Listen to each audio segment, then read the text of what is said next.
dice que la estructura debe seguir a la administración, pues también hemos cambiado la estructura de la universidad para adaptarnos a esto. Y uno de los cambios, dijéramos, o de los nuevos contenidos que le hemos dado, es precisamente el concepto de descubrimiento y de creación.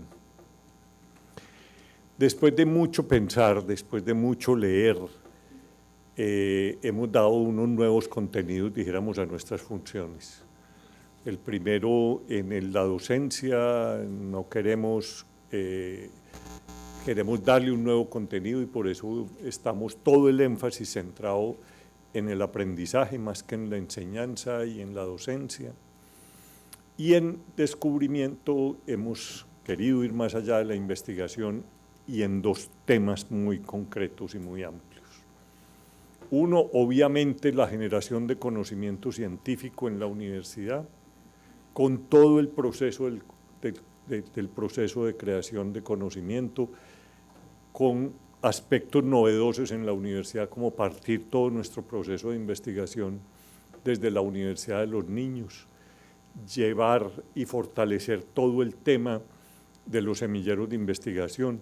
Para mí ese es uno de los temas que más me llenan de esperanza. Tener hoy 120 semilleros de investigación y más de 1.600 jóvenes que van a ser la generación de relevo, motivados en el proceso de la investigación, pues eso me llena de satisfacción. Me llena de satisfacción los progresos que hemos hecho en los últimos años en la cualificación de nuestros grupos de investigación, estos 43 grupos de investigación, ya el 60% de ellos en categorías A1 y A, la producción científica y la producción académica. El sábado quedé un poco molesto o inconforme con el colombiano que publicó el número de patentes por universidad y se pifiaron por 15, no eran 31 como decía el colombiano, sino 46 patentes, es decir, por productividad nosotros tenemos ya más de una patente por grupo, en términos porcentuales, que yo creo que es un indicador muy positivo para esta universidad. La cualificación de nuestros profesores, es que la semana pasada ya llegamos a los 207 doctores en la universidad, yo creo que ese es mucho más del 50% ya del profesorado de tiempo completo con doctorado, es decir, todo un proceso de cualificación y eso creo que vamos bien, a pesar de las dificultades que está viviendo el país, sobre todo en términos de financiación. Es algo muy paradójico, hombre. El país, por un lado, nos impulsa a cualificarnos y a hacer cada vez, pero por el otro lado se agotan los recursos del Estado. Esa es como la gran paradoja que está viviendo este país en los últimos tiempos, pero eso es otro tema. Hablemos más bien de AFID. Pero dentro de este replanteamiento que hemos hecho de la universidad, hay un tema que a nosotros nos inquieta, y es que, lo he repetido en distintas ocasiones, el concepto de universidad se viene empobreciendo porque nos miden solo por unos parámetros científicos y yo creo que eso empobrece el concepto de universidad. El concepto de la creación artística hoy no tiene ningún punto, no te agrega valor en ningún ranking internacional, no te agrega valor en ninguna de las acreditaciones y eso me parece a mí muy delicado en términos de concepción de la universidad, no solamente en Colombia sino en el mundo. Por eso nosotros en estas declaraciones que estamos haciendo, para nosotros es fundamental que la universidad siga siendo un epicentro de creación artística y cultural. Y por eso decidimos unir. Yo leía alguna vez una definición tan linda que decía que el hombre cuando se siente insatisfecho frente a la creación decide recrearla o reinterpretarla. que de ese proceso de insatisfacción de la humanidad nacen la ciencia y el arte. Y me parece que eso es parte fundamental de la función de la universidad. He leído también últimamente ese maravilloso libro de Edward O. Wilson, que les recomiendo, del origen de la creatividad humana, en donde él plantea precisamente ese gran científico, el mayor experto en hormigas del mundo, pero plantea ese punto de unión, como en esa insatisfacción del ser humano frente a la realidad, es a donde se despierta, dijéramos, la creatividad humana expresada tanto en la ciencia como en el arte. Y de eso se trata esta reunión, es lograr nosotros. Y hay ejemplos maravillosos, bueno, aquí tengo sentado a Ignacio Piedradita, que de alguna manera es la síntesis de ese científico novelista. Yo digo siempre el ideal es Einstein escuchar a Einstein tocar violín. Es decir, cómo juntamos esas dos grandes facetas que son lo que nos diferencian como seres humanos de la capacidad de creación. Entonces, bienvenidos a esta segunda jornada de reflexión. Celebro que Mauro haya decidido tocar este tema para esta segunda momento de reflexión de nosotros. Y muchas gracias al profesor Cox, muchas gracias, doctor, por acompañarnos, y espero que tengan una jornada muy fecunda. Buenos días.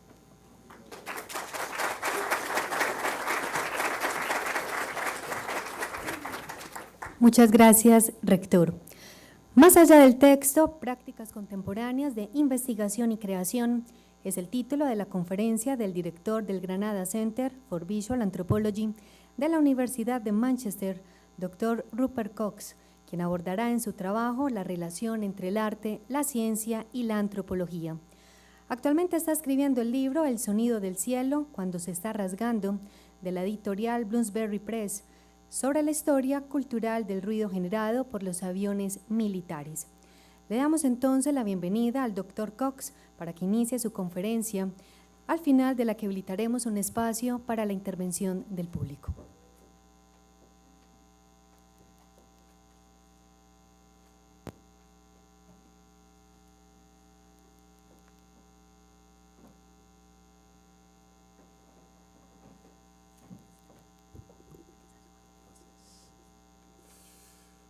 Buenos días. I'm afraid that's the limit of my Spanish. So first of all, I'd like to give some thank yous to people who have made my visit here possible, in particular, Alejandro Valencia Tabon. I'm very grateful for the opportunity to be here, and to the university, EAFIT, for hosting me, and Catarina Lopez and Ladi Beltran. Thank you very much for all the organization. And to Alejandro's parents who are here and have introduced me to some of the cuisine of Colombia. I haven't tried sancocho yet, but I'm sure I will before I leave. So this is a great opportunity for me because I'm going to speak about a project also that has a beginning in a collaboration which hopefully will take place here at the university and in Colombia over the next few years. I'm also going to speak about my background in visual anthropology and how that has a question about what lies beyond text and what beyond text as an idea means when we think about research creation. So I'll begin by talking about my own background and about the discipline of anthropology and visual anthropology and how the idea of beyond text is a way into understanding research creation. Then I'm going to talk about two projects. The project that is prospective, and hopefully I will do here in a collaboration. And the other project is my own work. And this will be a way of working through particular ideas in research creation practices. So if we start with the idea of beyond text, what lies beyond the capacity of words to explain and express? When this title existed for me in a conference that I organized some 12 years ago, it was also part of a big research program with a lot of funding in the UK. It was an assertion, a statement.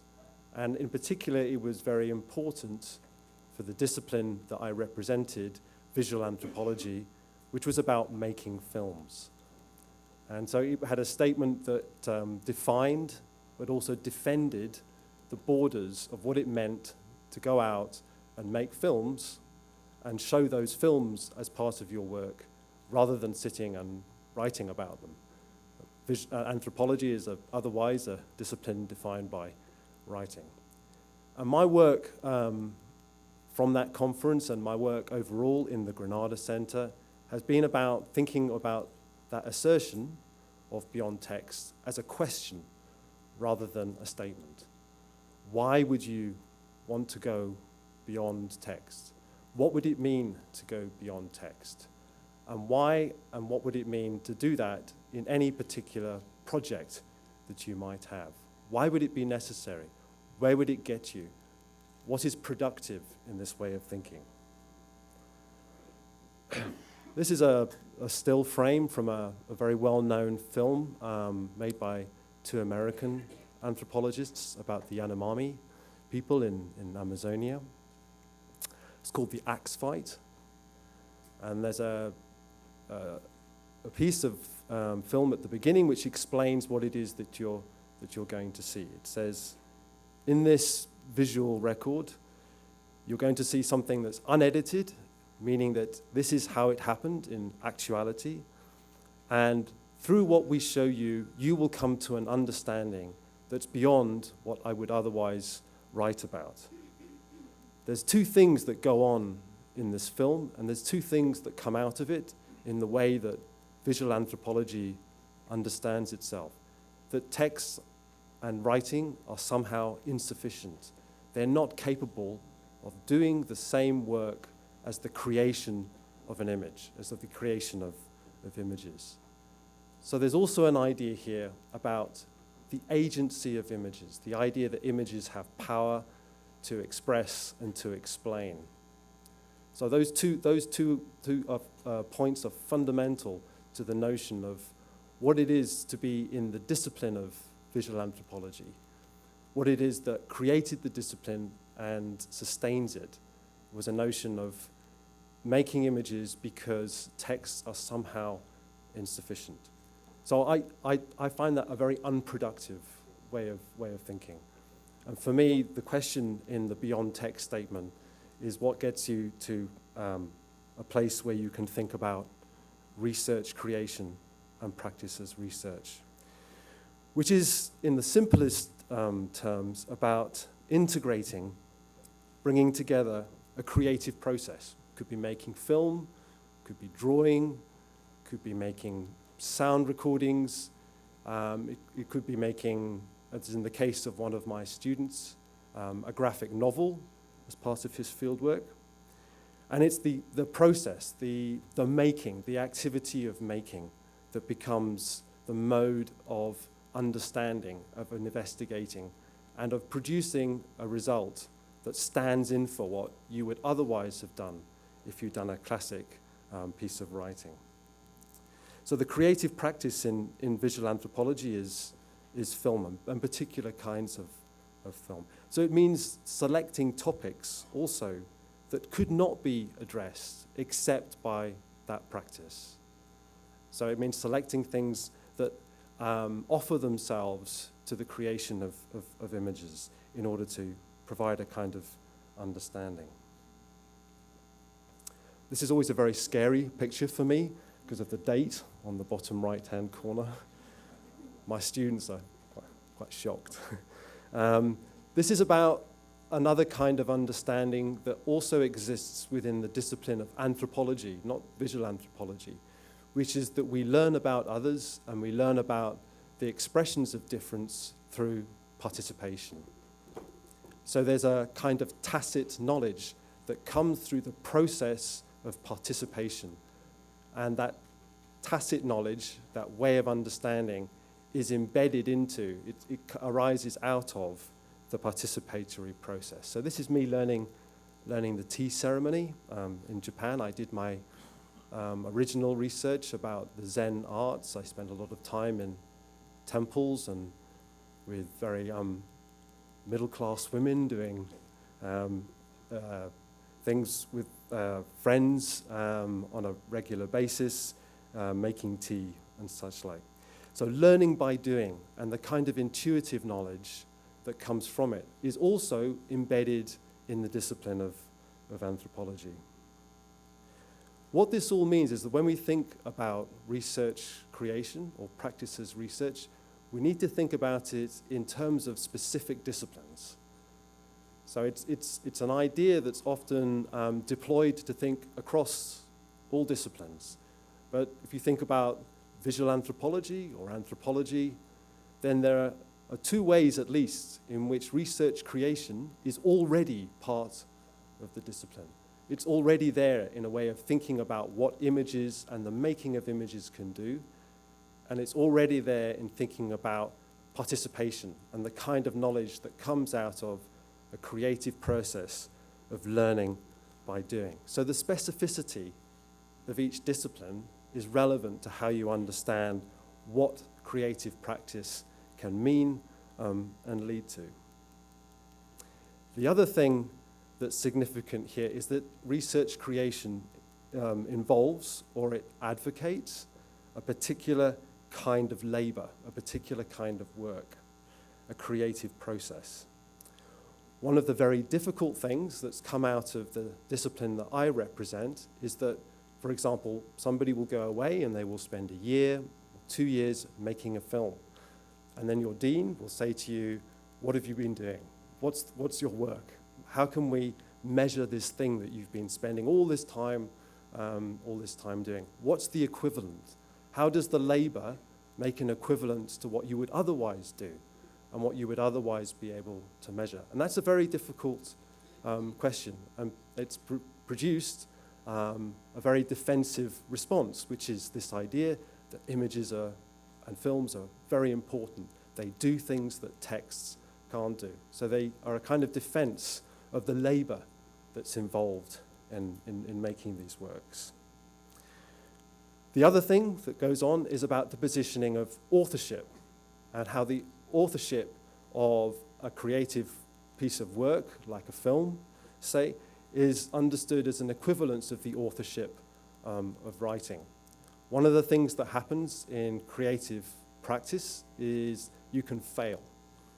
You can come back from a piece of work where you want to make a film and you don't have the film. It's not there. And it's very difficult to substitute for what you don't have in those instances. With academic writing, you have an apparatus that you can deploy around the work that you did or didn't do. And so there's a different way of thinking about the attribution of the value of the work and of authorship that comes out of traditional academic work that's different when you think about research creation. One of the things that research creation relies on is the integration of lots of different elements together as part of the process. These elements are theoretical or conceptual. What are the ideas that are at stake? What's the question? What's the issue? They're technical.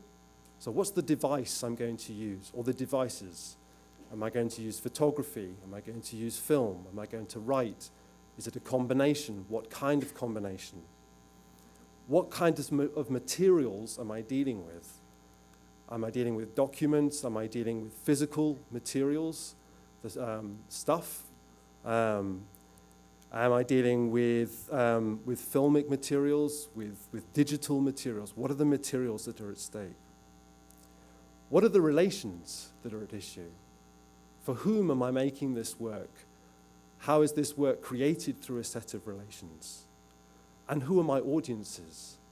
What is the public? And is there only one public, or are there a variety of different publics that this work can be directed towards. What happens in the idea of research creation is that these elements should be combined and linked and integrated. So I'll give you this example now from the project that I've been working on. And this is an example that comes out of a question I'm often asked, very difficult question, by an esteemed colleague of mine, who I won't mention. But he often looks at my work, like others do, and say, well, what's the point? You know, why did you do that? What's going on here that you might otherwise have done? So the point is, in part, about how integrated elements can be made to work together, these integration of these different elements for the purposes of experimentation, of innovation, creating something you might not otherwise be able to do, but also, as in the case of this project that we have been developing, of addressing complex, urgent, and immediate issues and questions. How do you address those urgent issues? It's because in working across different disciplinary practices, you can integrate the relevant elements, the relevant aspects of materials, devices, relations, ideas about the public. And you can, in an effective way, bring those elements together in order to address the particular issue. So this is about moving outside of a disciplinary frame.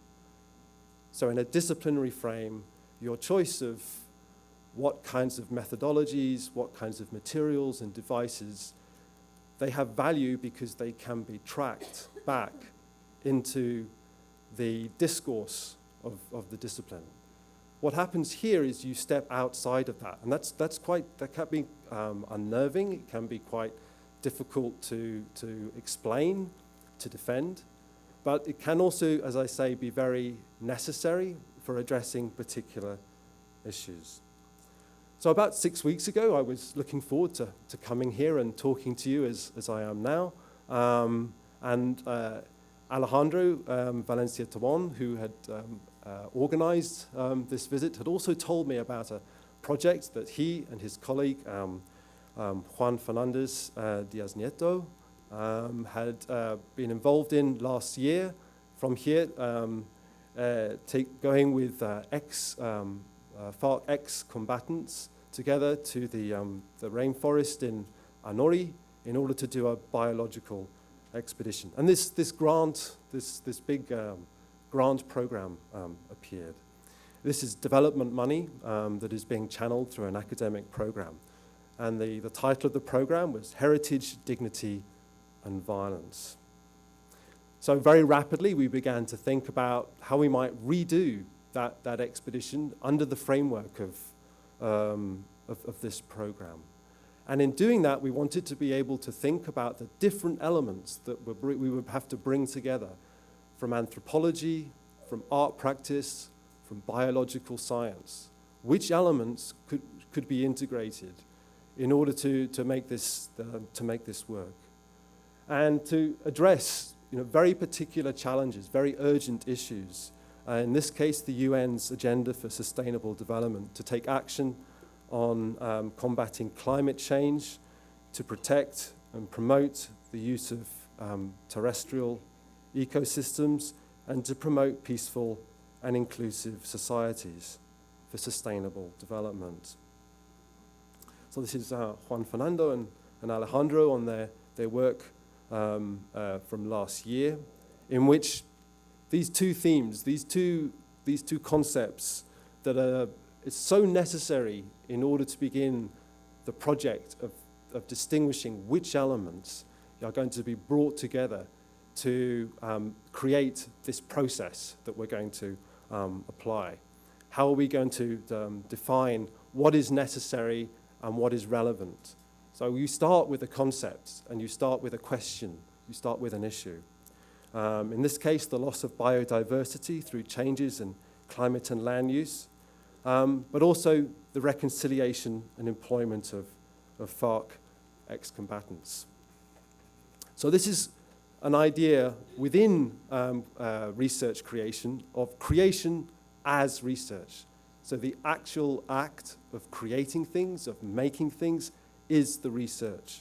So creation, the making, the process, the integration of these different elements is necessary for the research to emerge. So creation must have direction and force and motivation and structure and purpose. Right? Creation is not simply making it up as you go along. Yes?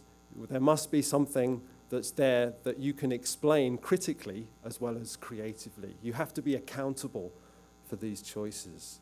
So the use of which devices and which technologies, they have to be thought through in a critical as well as a creative way, such that you understand they're necessary. Creation also produces, it's productive of relations as well as of knowledge. So in this case, this project which we've designed to redo and we've applied for is about the integration of exploration, so the mechanism of a scientific expedition and all of the things that are involved in that, as at the same time thinking across those practices as a way of reconciliation. So how do you make one thing stand in for the other? How do you make the activities that you bring together in order to do a project of exploration at the same time a project of reconciliation? So this is an integration then of what's broadly called science and art. So in what follows, I'm now going to turn to my own work and just work through these 4 modes of research creation. So the last one here, research as creation, that's what I've just been referring to in this proposed project. So these 4 modes are research for creation, research from creation, the creative presentations of research, and as I say, creation as research.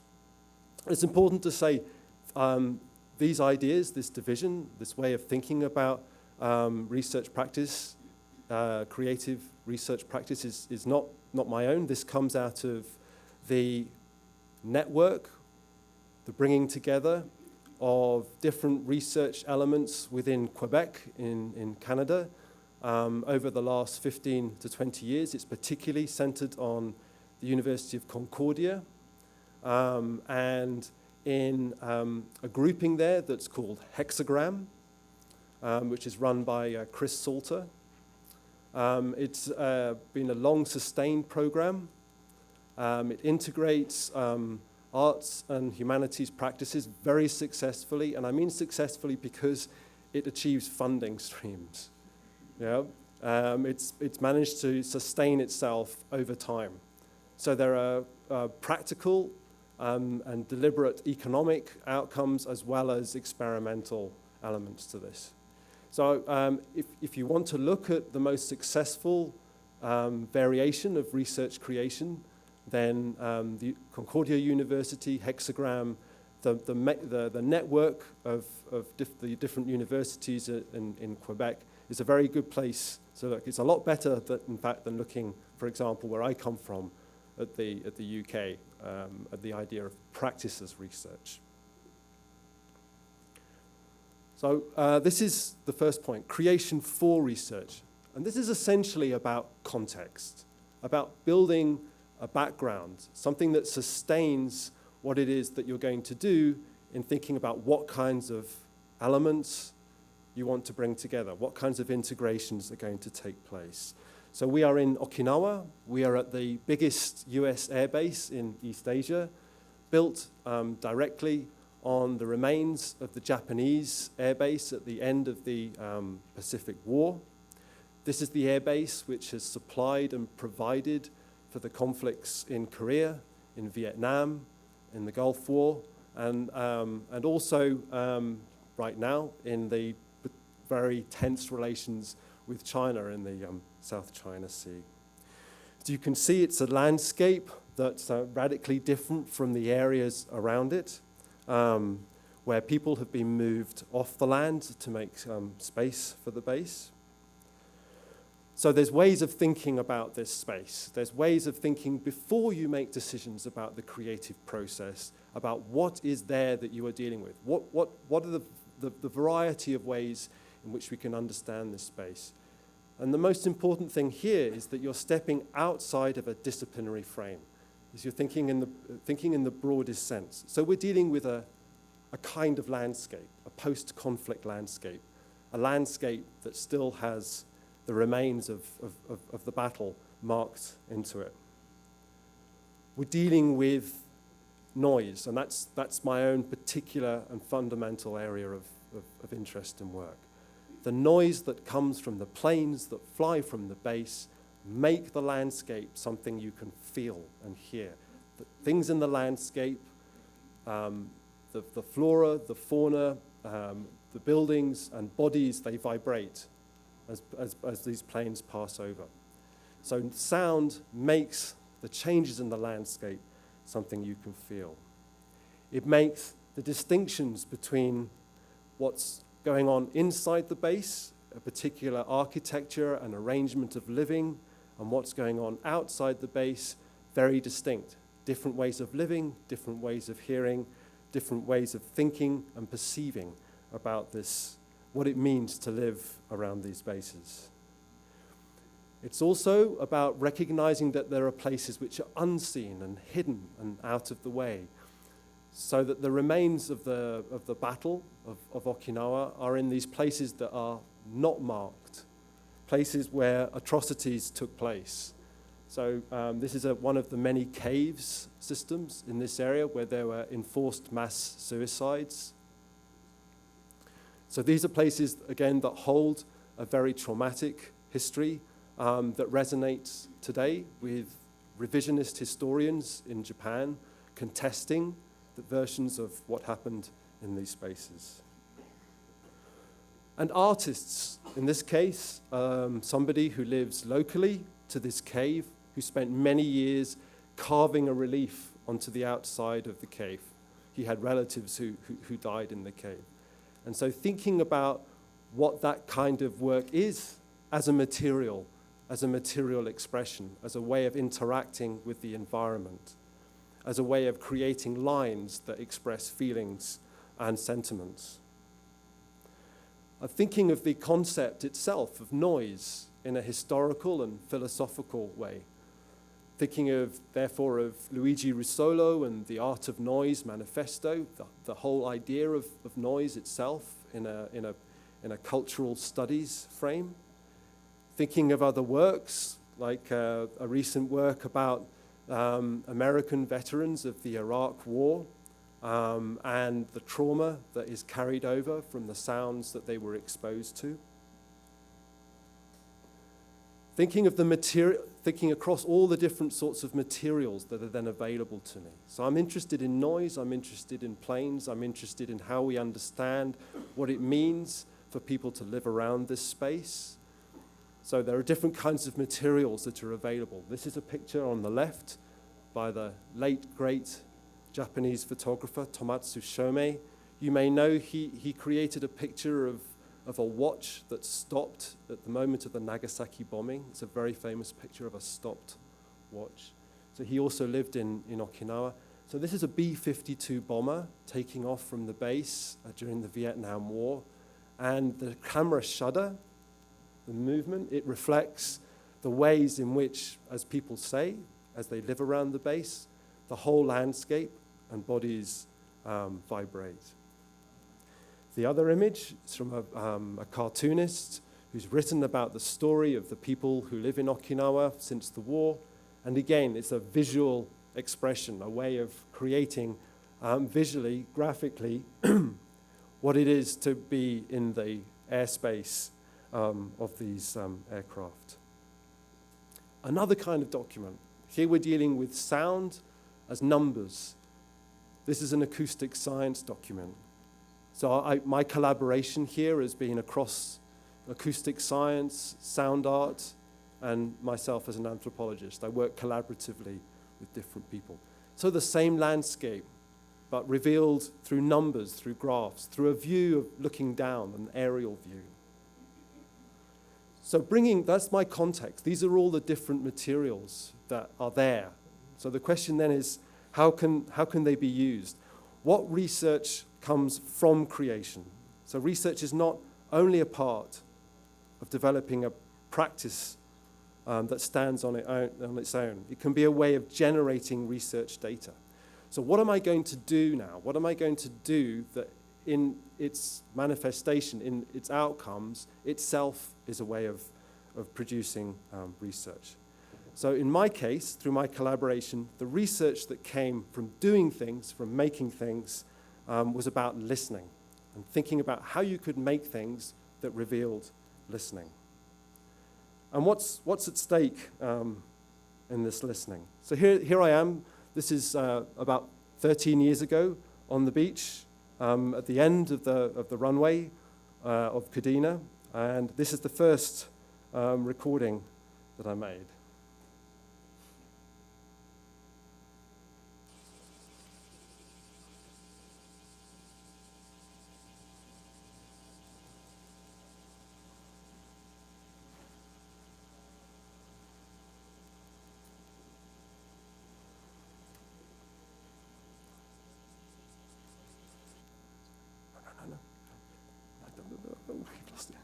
No, just leave it.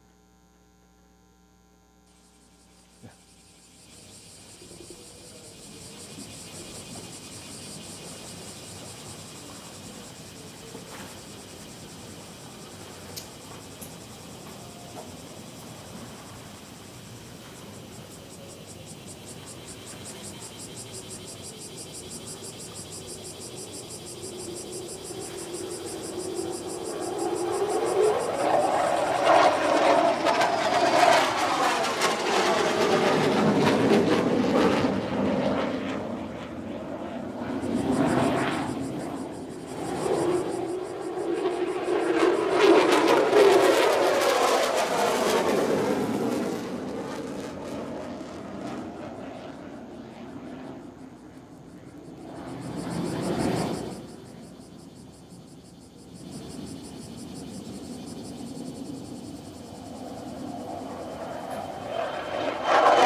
So what are we listening to here? We're listening to the landscape as it's made apparent through the noise reverberating off the spaces of the beach, this beach where the Americans landed during the Pacific War. We're also listening to a microphone. We're listening to the way that microphone takes sound and turns it into a digital file that we've now played back through the speakers in this room. So that transference from this beach, that microphone, that technology, the editing, and this room, that movement is an argument. That movement stands in for what I might otherwise do with the documents about the noise levels in this place, what I might otherwise do with the things that people say when I interview them. So what it means to be thinking about creation as research is to be making critical choices. I'm using that microphone, not another kind of microphone. I'm putting it in that place. I'm editing the recordings in a particular way, and I'm presenting them back to you here through a particular arrangement of speakers. So I could do a different job in a different room with different speakers to create a different impression for you, to put you in that space and to make the argument. So that trajectory, that link of those different choices of the device, they replace what I would otherwise do if I was thinking about critically analyzing, say, the documents, the images we saw of the photographs or the graphic pictures. And I can use this way of making recordings to interact with people, to put these recordings back into public space and listen together with people. So listening becomes a critical feature.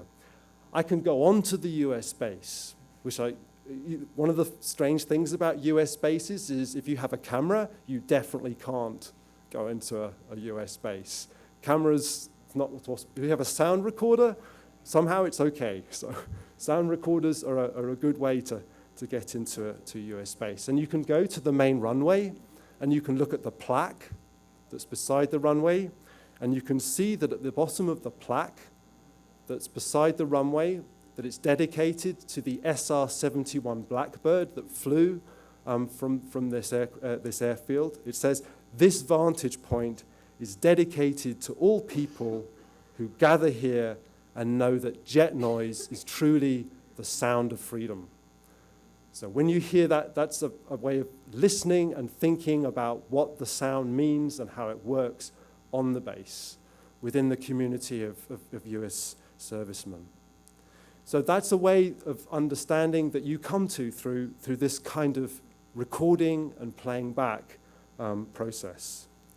It makes you think then about, for example, the sound design in films. So the film Dunkirk, where we have another kind of flight.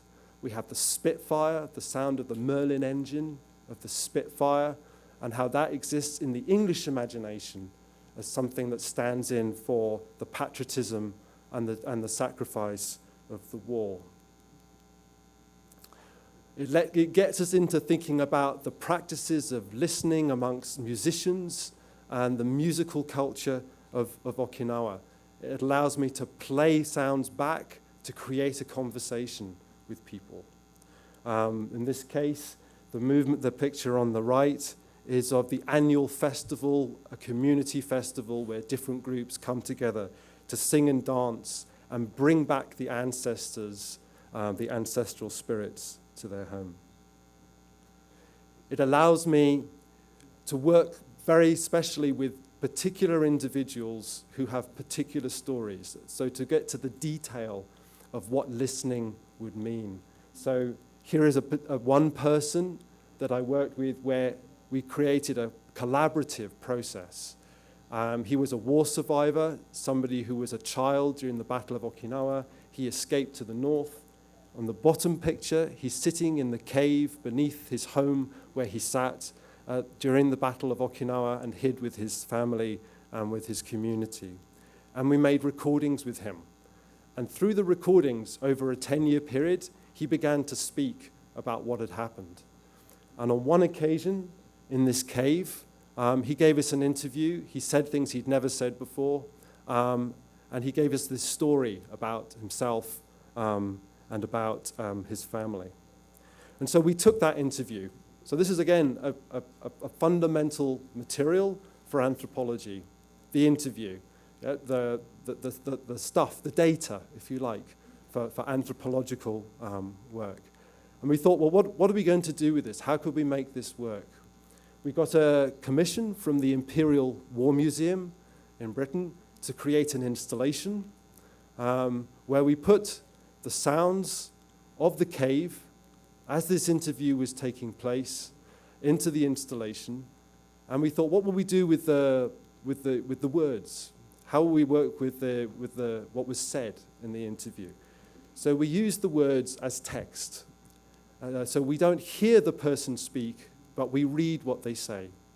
And in reading it, we can come at the same time to an understanding of what we're listening to. So this was an experiment of working with the idea of beyond text as a question and of thinking about how that can be productive. So normally, if you think about what would you do with interviews with people who've suffered trauma, there's a genre, a way of working.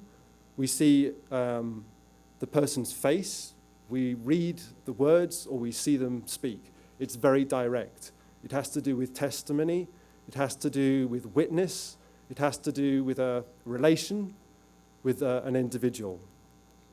So in this case, the idea of research creation was of thinking about how you might change that to make people listen to what the environment was doing in the space of the person speaking, because the sounds of the environment were what was at issue.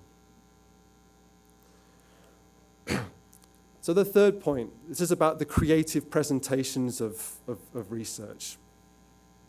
This is how research can be presented in a creative way. In the case I've just talked about, this involved making the interview into a film composed of text as images and designed as an installation. I'm just conscious of time. How am I doing? Okay.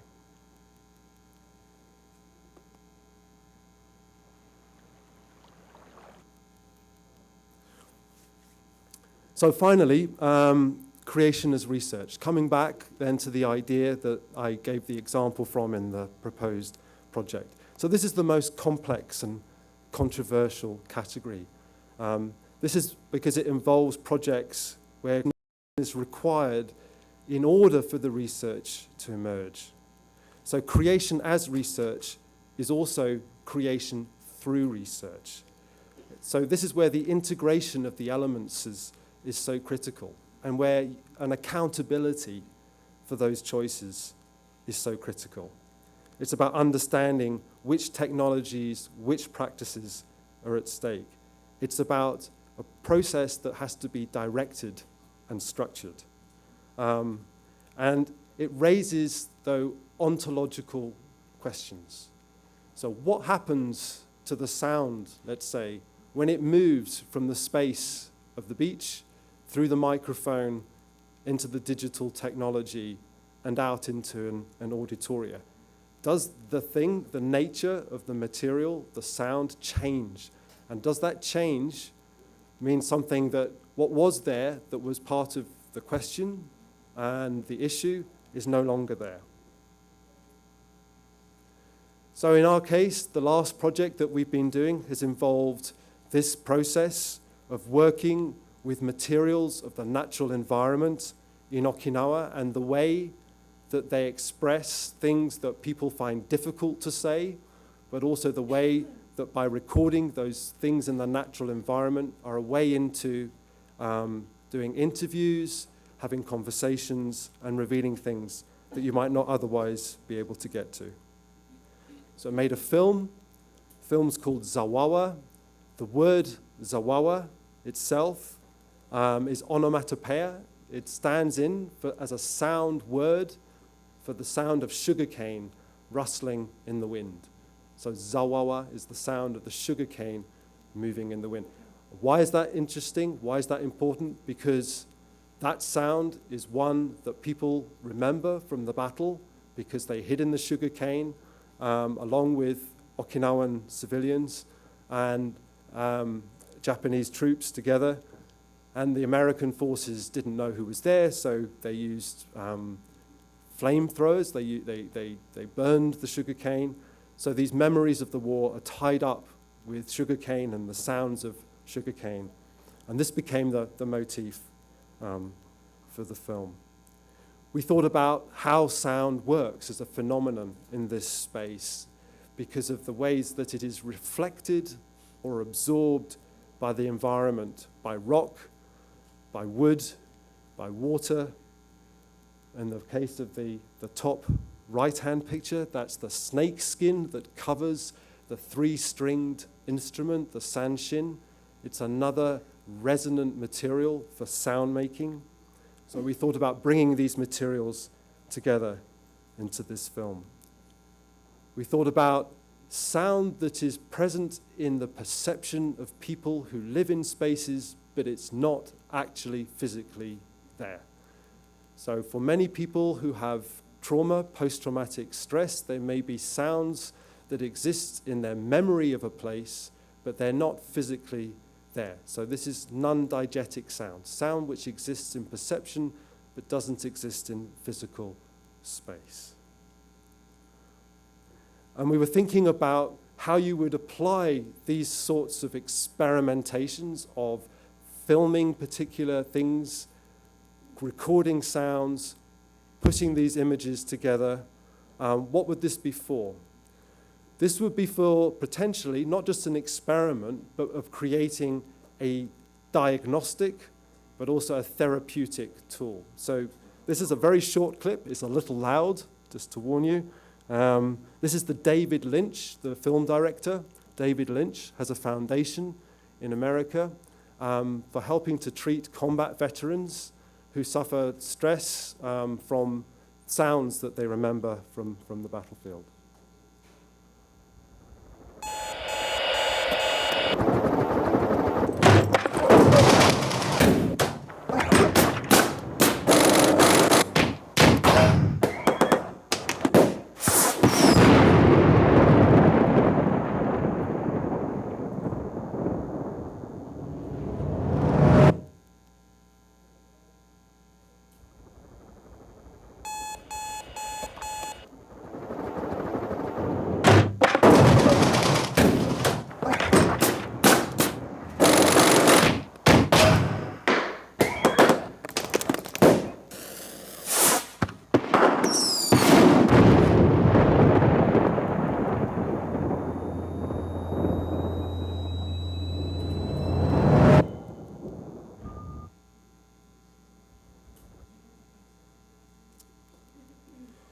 So it's working also in this creative practice with an idea of the public, what it's for, who are the public, who are the audiences, where is this directed, what is it for. Ideally, this work does a number of things at the same time. You have to fulfill an academic responsibility because, well, that's your job. But you have to find also potentially a way of creating value for the things that do other things, for other publics and audiences. In the UK, right now, in academia, this is called impact. Okay, so work in every discipline must have a representation as impact. So every 4 or 5 years, there's a research assessment exercise, and each department will choose 2 or 3 people whose work does the sort of work I'm talking about. So I'm one of the impact people in our university, and that's quite a difficult word to describe the various things I've been talking about, but it gives value to my labor, it gives value to the work that I produce, it creates something that I can use to sustain the activities. It's a word that's peculiar to British academia, but I've also found that it has resonances in what I've come across in Canada. So I'm going to finish there, and thank you for your attention, and I'd welcome any questions.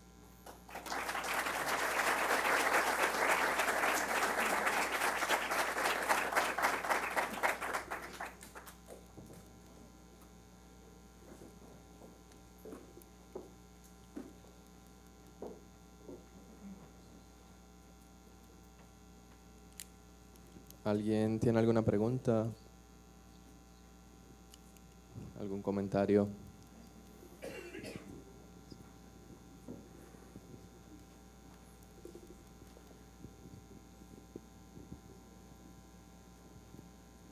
Dr. Cox, thank you for coming to EAFIT. Thank you for your very good presentation. It certainly gives us lots of ideas and also poses lots of questions for many of us researchers here. There was one particular point at the beginning of your presentation when you sort of implied the connection of research, creation research with metrics. And this is one of the principal issues with which we are dealing today all around the world, I would say. What can you tell us about that? What sort of suggestions do you have for both researchers here, but also for the leaders in the research department? Thank you. Yeah, thank you for your question. My name is Carlos, by the way. Thank you, Carlo. Yes, indeed. So the question about metrics for this kind of work has become subsumed, gathered into the notion of impact, except that numbers don't equate to impact. If I make an exhibition, as I have done, and I can say this many hundreds, thousands, whatever number of people came, the question is, how do we know that they knew something they didn't know before? How do we know that there was a change? How do we know that they understood what your purpose was? They just appeared. Of course, there's a question about the same thing to a degree, when you know that somebody looked at your journal paper. We don't really know how it was used or what happened to it. We know about citations, but there are questions about what the value of the access to the material that may be in a gallery or a journal, and how that has an equivalence of value. So that question about metrics has been a question about impact. And at the moment, the thing that I constantly have to defend or worry about is moving from numbers to the evidence for change, which has meant, in literal terms, that rather than saying that when I showed this film in Okinawa across different communities, this many people came, these things that were said in the newspapers, or that, as in this case, there was a short TV news feature about the work. I've also had to get letters from the governor of Okinawa, from the head of the environmental prefecture, the prefectural environmental health division, to say Rupert's work, Dr. Cox's work, it mattered. So there are extraordinary lengths that are now necessary in order to be able to evidence the value of the work. So metrics is not sufficient. And in a way that's a good thing, but in a way it means that this kind of work, when it goes into a gallery, or let's say it's on the internet, on social media, numbers alone can't do the work, can't do the job that you need. So I haven't really answered your question, because it's an open question and it's a difficult one. But the rubric, the concept of impact, it's difficult, but it does have productive possibilities. It depends how you define it. It includes dissemination, but it also includes evidence of things that particular people can say about how this changed something. Ideally, the change they're looking for is policy.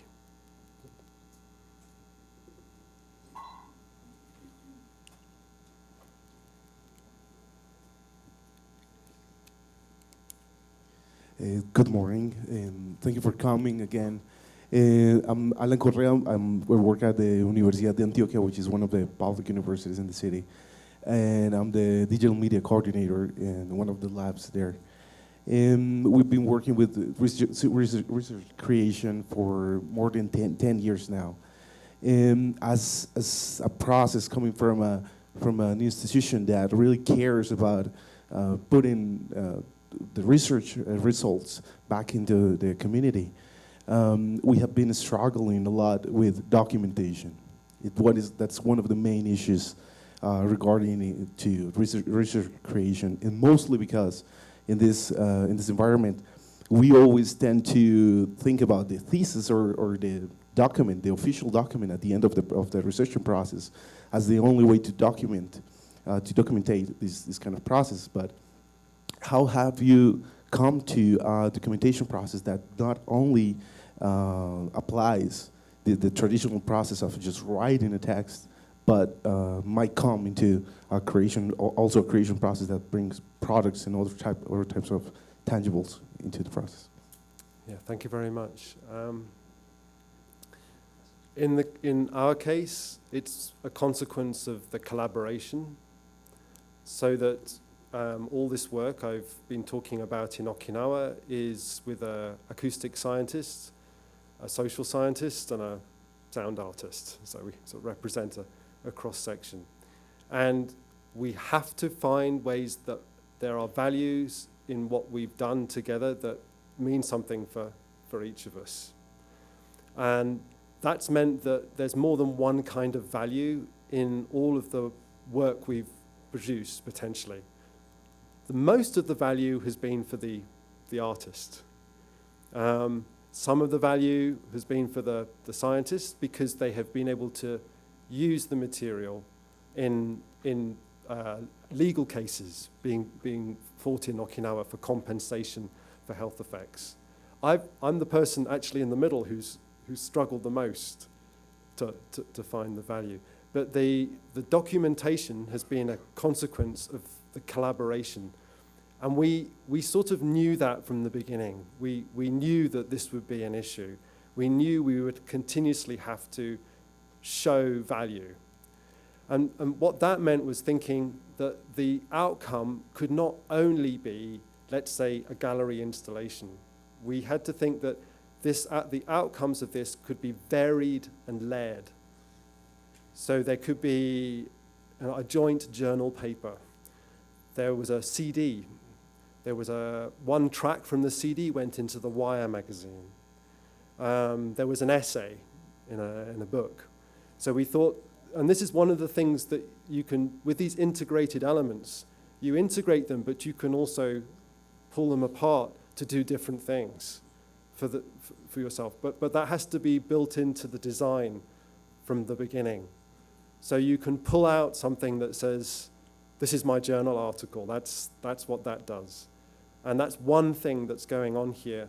And this is my gallery installation. And this is my photographs.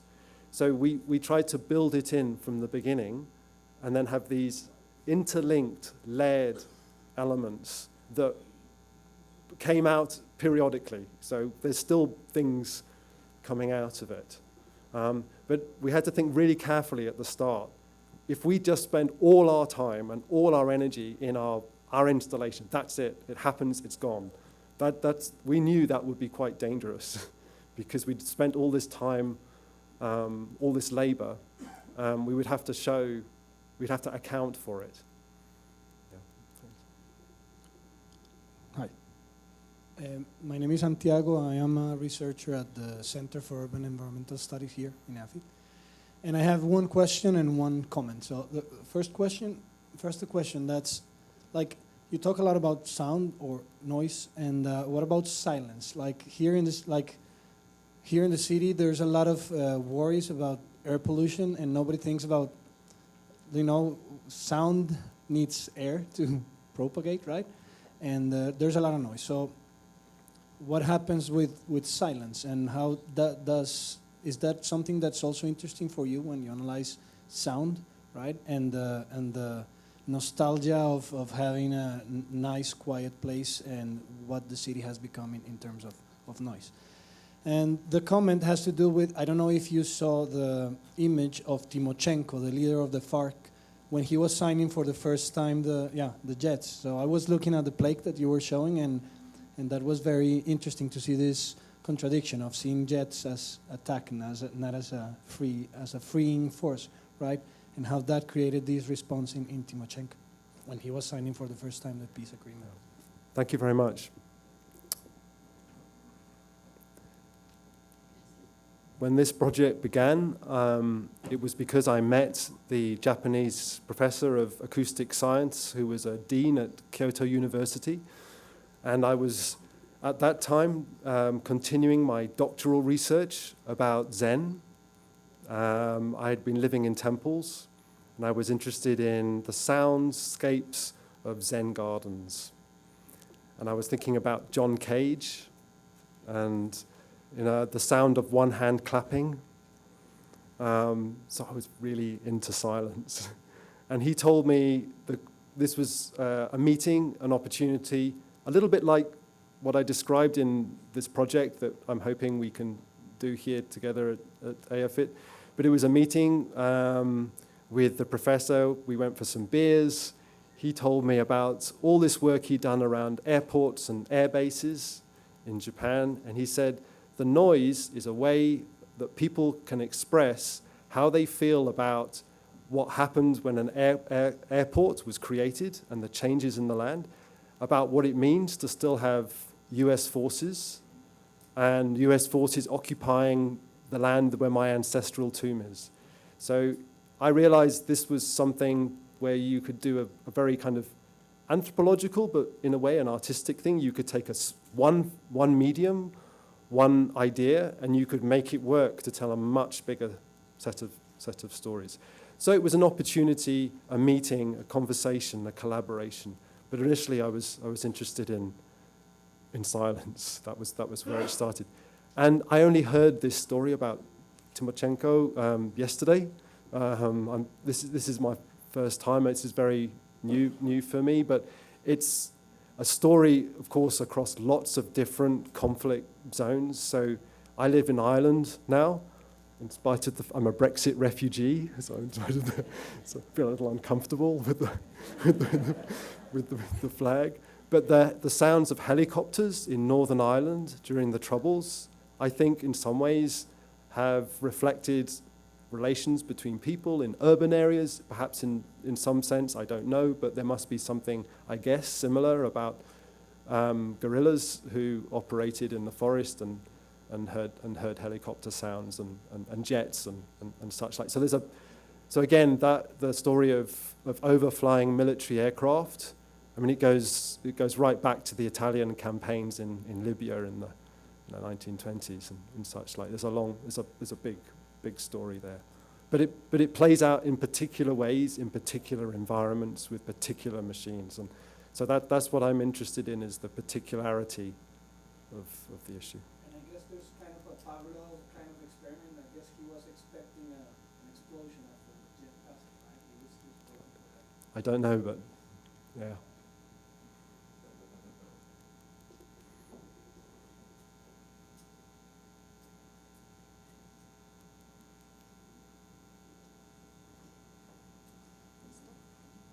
Any other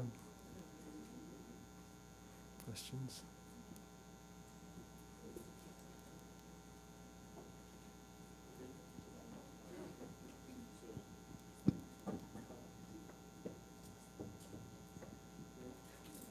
Oh, so I think.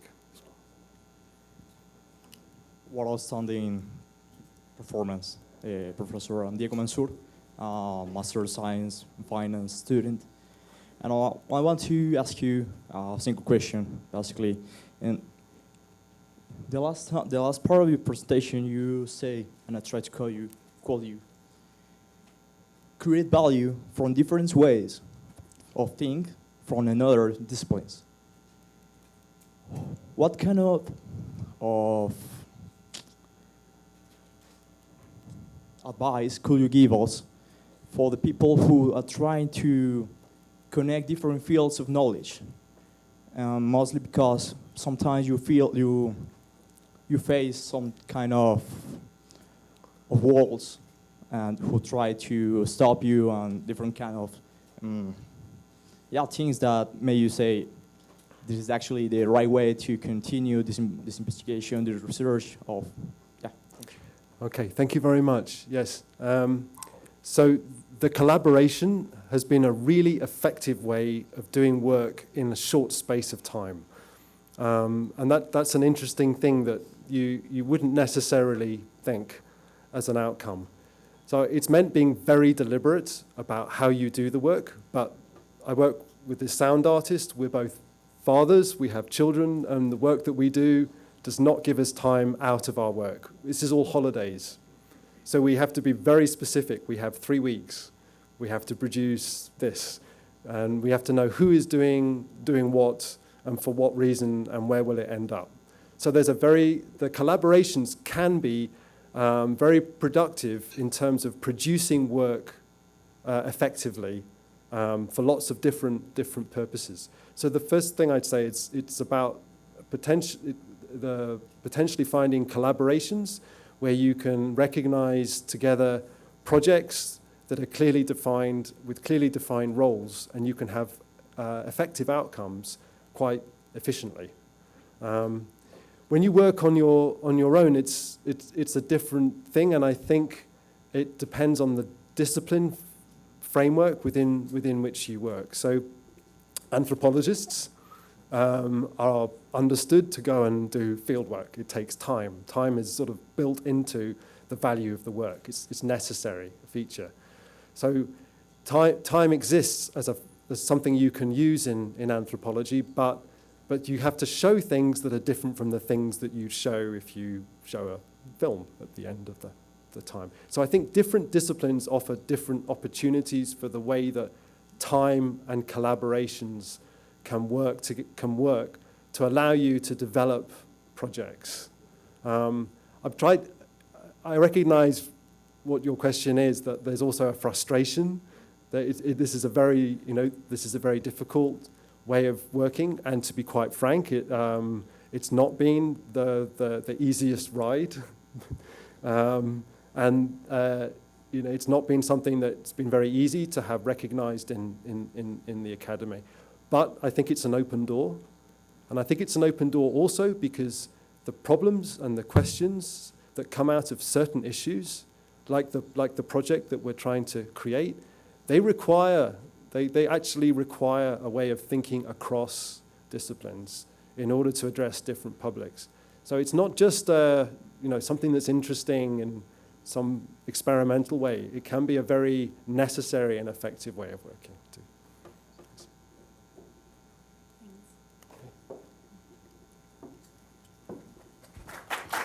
Un aplauso, por favor, a Rupert Cox.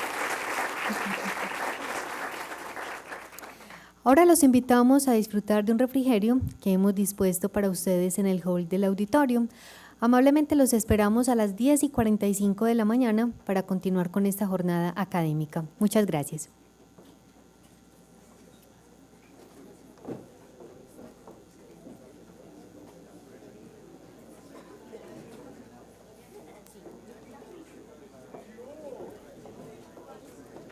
Porque ya como si es un panel, ya lo podemos quitar. Listo, entonces la voy a quitar.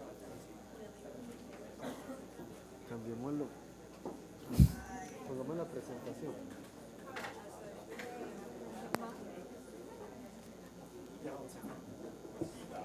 Ok, ya lo podemos guardar. Y ponemos la presentación.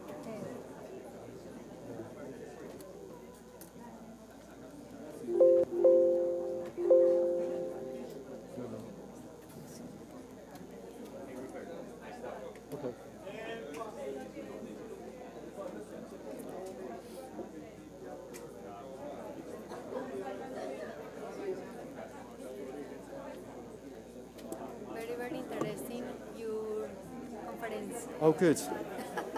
Very good. Thank you. Well, thank you for having me. It's been very nice.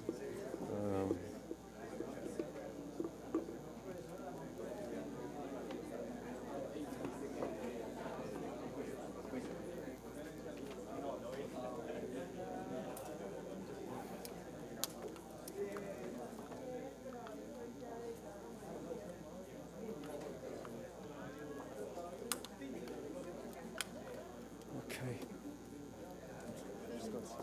Listo, entonces quitemos este.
Eso no.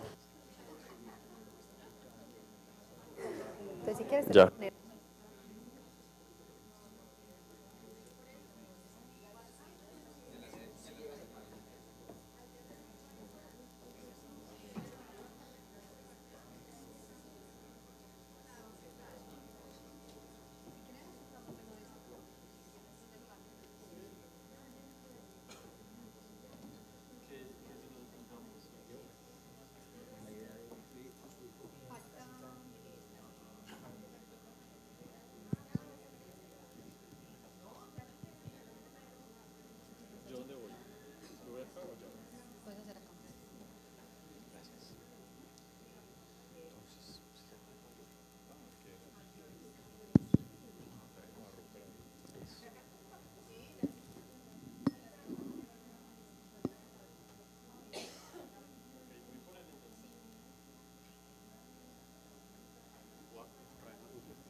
Bienvenidos de nuevo al segundo encuentro de investigadores.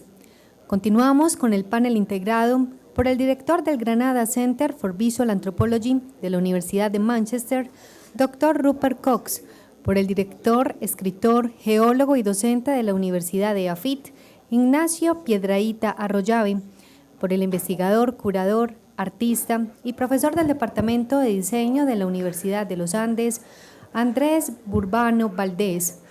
Espacio que va a ser moderado por el docente del Departamento de Ciencias Biológicas de la Vicerrectoría de Descubrimiento y Creación de la Universidad EAFIT, Alejandro Valencia Tubón.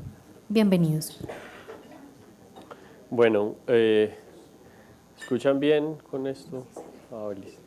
Entonces, la idea es ahora tener una conversación un poco más informal, conversando con dos invitados, uno particularmente de Bogotá, con una formación como documentalista y que posteriormente migra al video experimental, que busca hacer una reflexión directa con el uso de los medios, con la forma en la que se puede hacer trabajos experimentales intermediales. Andrés Burbano, que viene de la Universidad de los Andes, y Ignacio Piedradita. Quienes lean Universo Centro lo han leído muy seguramente, quienes hayan rodeado esta universidad lo han visto, ha intentado unir desde la literatura un mundo que nos rodea constantemente, que es la geología, pero que no necesariamente es conocido o es apreciado. Entonces, bueno, y claramente tendremos también interviniendo en algunas ocasiones a Rupert, que como ya bien saben viene de la Universidad de Manchester y nos va a contar tal vez alguna de esas, o aportar tal vez algunas de esas reflexiones que hagamos de una manera un poco más informal con Andrés y con Ignacio.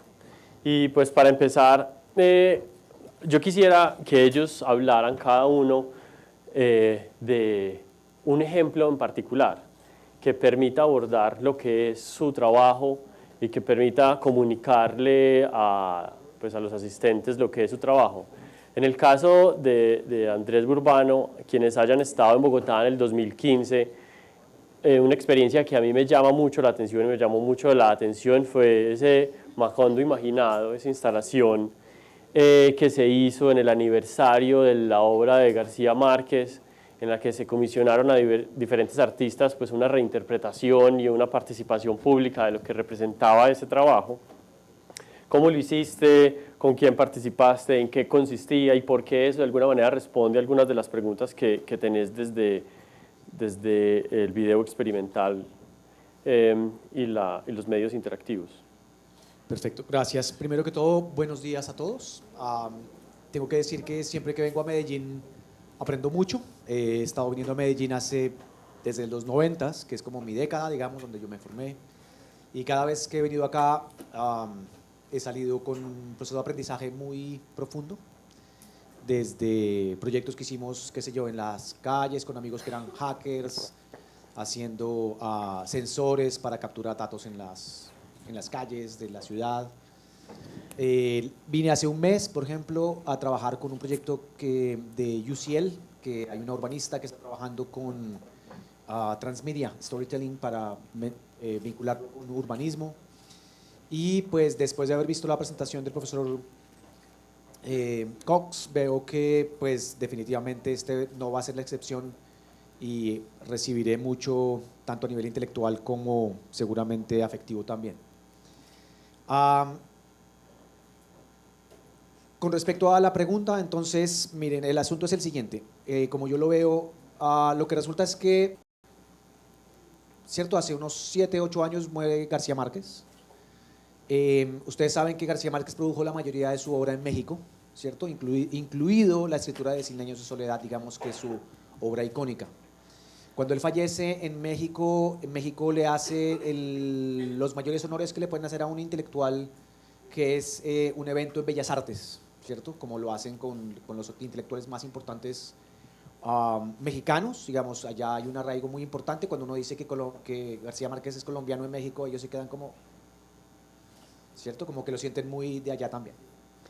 Y Colombia, como país, curiosamente, se demoró bastante en tener y producir como un homenaje que tuviera las dimensiones de la importancia de la obra que tiene García Márquez a nivel literario, y eso era algo muy curioso. Entonces, en la Feria del Libro del 2015 surgió la idea que el país invitado, en lugar de ser un país como, digamos, lo fue hace 2 años Holanda, y antes lo fue Francia, y antes fue Perú, fuera Macondo, ¿cierto? Fuera el lugar literario que García Márquez planteó en 100 años de soledad y en algunos otros pocos textos. Digamos, la gente tiene a veces la impresión que Macondo es una constante en la obra de García Márquez y no es tan así. Lo que sí sucede es que es una construcción intelectual y creativa de una profundidad enorme, ¿cierto? Y está súper bien armado. Para esa oportunidad nos llamaron a 3 artistas, a Laura Villegas, a Santiago Caicedo y a mí, a hacer una reinterpretación de Macondo, ¿cierto? Como espacio, y poderlo digamos, reconstruir este lugar, este espacio literario en un espacio físico en 3.300 metros cuadrados. Entonces, pues fue un gran reto y ustedes saben, pues se imaginarán, ¿cierto? Eso es como hacer algo de barbacoa acá, ¿cierto? Es decir, la responsabilidad de tocar a García Márquez después, además de que había muerto, era muy grande y tomamos decisiones como, bien, no vamos a hacer una sola mariposa amarilla, por ejemplo, no porque no haga parte de la obra, sino porque es necesario abordarlo de una manera distinta. Y lo que hicimos finalmente fue una serie de instalaciones interactivas inmersivas, 7 instalaciones que representaban diferentes aspectos de la obra, con la idea de que fuera más evocativo que ilustrativo. Y yo creo que eso fue la parte más importante, ¿cierto? O sea, no vincularnos a hacer una representación literal, porque además, digamos, viendo la literatura, eso sería como una traición un poco a la obra literaria, sino más bien como evocativo. Algo, sabíamos, por ejemplo, que la gente ya tenía 100 años de soledad en la cabeza, la gente ha leído esa obra. Entonces, ¿para qué volverla a presentar de una manera en que la gente pueda decir, ah, sí, identificó esto o aquello, sino más bien como experiencias evocativas? Y lo que puedo decirte es que finalmente, en términos de recepción, que era una pregunta muy grande, finalmente se batieron récords de visitas en el lugar, más de 500.000 personas visitaron, pero sobre todo creo que por la construcción del discurso de la instalación o de las instalaciones, se hizo una interpretación interesante de la obra. Ya concretamente vinculado con lo que se está hablando acá en el panel sobre la interacción entre investigación, creación, lo que les puedo decir es que esto fue un trabajo, digamos, el diseño de pabellones es un asunto muy serio porque tiene muy poco tiempo de montaje, ¿cierto? Estamos hablando de 3.300 metros cuadrados que se montan en semana y media, ¿cierto? Y eso es, les puedo contar pues historia, o sea, acabamos las existencias de un tipo de pino que usábamos en la obra, ¿cierto? De pronto ya no había más en Home Center, no había más pino del que usábamos y tocó hacer una importación, bueno. Pero hubo una cosa muy importante y es que, digamos, por supuesto trabajábamos con un equipo de expertos en literatura y ellos estuvieron permanentemente detrás de, bueno, ¿qué tanto del guión que ustedes están haciendo realmente corresponde a una interpretación profunda de la obra? Y eso pues fue una batalla, ¿cierto? Como que, y es un asunto que yo quiero expresar, digamos, que sea un primer punto sobre la relación entre investigación, creación y tal, y es que no hay que tenerle miedo a las confrontaciones, a las discusiones y estar en desacuerdo, no entenderse. Creo que es una parte muy importante de lanzarse al agua con ese tipo de proyectos, ¿cierto? Que muchas veces tendemos a pensar que no, que van a ser proyectos como que procesos muy suaves y tal, y en una buena medida no solo el diálogo, sino la discusión, tener que explicarse a uno mismo reiteradamente hasta ser claro y tal, resulta ser algo muy importante. Y en este caso, una de las labores más duras fue trabajar con, por ejemplo, Jaime Abello, que es un periodista muy importante en Colombia, que es de la costa y que de cada una de las propuestas nos decía, por ejemplo, eso lo veo muy frío y muy cachaco. ¿Qué significa esto? Ok, ¿cierto? Hay que trabajar más en cómo es que el asunto de la costa va a estar acá presente. Y lo que puedo decir es que finalmente esa labor con 6 expertos, entre quienes estaban Piedad Bonet, por ejemplo, una escritora muy reconocida en el país, fue lo que le dio realmente un sentido y una calidad de contenido grande, y que es algo que sin la interacción con esos expertos no hubiese sido posible, ¿cierto? Quizás se hubiera trivializado y eso en cierta medida nos salvó y finalmente se pudo hacer este proyecto. Entonces acá tenemos pues un contexto de lo que has hecho con un ejemplo particular que es cercano, creo, para todos los colombianos. Y quisiera vincular uno de los puntos que hablas de no tener miedo a las conversaciones, a las críticas, a la interacción, a los cuestionamientos, para llegar pues a Ignacio y buscar también, análogo a lo que acabamos de hacer con Andrés, tu obra, por ejemplo, Al oído de la cordillera, en la introducción, no sé si vos sos y te ves completamente reflejado en muchos aspectos, creo que está ahí el geólogo, haces evidente que, dice textualmente, los motivos que me llevaron a estudiar geología fueron conocer lugares extraños, tener aventuras, ir, vencer y volver. Y esto no estaba más que en mi mente. Entonces, luego abordás pues que fuiste geólogo, ejerciste por muy poco tiempo y casi que abrís una crítica a decir ya no lo soy más, pero soy escritor. Sin embargo, uno lee el texto y sigue viendo al geólogo, que describe las montañas, que habla de texturas y nunca abandona ese saber, pero lo interpreta desde las letras. En el caso de Andrés, la crítica está en esa conversación con esos otros expertos, ¿cierto? Los cuestionamientos están en esas reinterpretaciones. Y en tu caso, desde la primera persona que es como narrás, contás realmente qué sos, cuáles son tus debilidades o los puntos vulnerables, pero invitás al lector a que te acompañe en eso.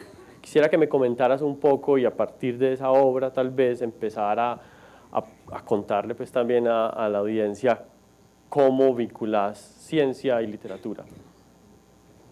Bueno, gracias Alejandro. Les cuento pues que yo soy geólogo, tal como lo ha dicho Alejandro, estudié geología, pero ejerzo la geología a través de la literatura. Yo siento que la geología es una capa en mi vida. Yo no veo la vida como un camino, sino como una serie de capas geológicas que se van sucediendo una tras otra. Por eso en el libro Al oído de la cordillera, que es el que menciona Alejandro, que es un viaje desde acá, desde Medellín hasta Tierra del Fuego, por toda la cordillera de los Andes, está marcado por la geología. O sea, mi mirada es la mirada del geólogo y al mismo tiempo del escritor. Es decir, geología y literatura se unen de una manera que visualmente quiero que la interpreten como las capas, los estratos que se ven cuando se hace un corte en el terreno. Bien, y en esa medida, y pues ya vinculándolo con la presentación de Rupert, nos hablaba que era necesario, esto es más una conversación abierta para quien quiera intervenir, es necesario, digamos, no solamente tener un sentido y un propósito creativo, sino ser consciente de todas las decisiones que se dan en el proceso para poner en escena algo al final. ¿Cómo consideran ustedes que esas decisiones deben hacerse manifiestas? ¿Cómo consideran ustedes que esas decisiones deben también revelarse y no ocultarse? So, listening to you both, I'm struck by two things.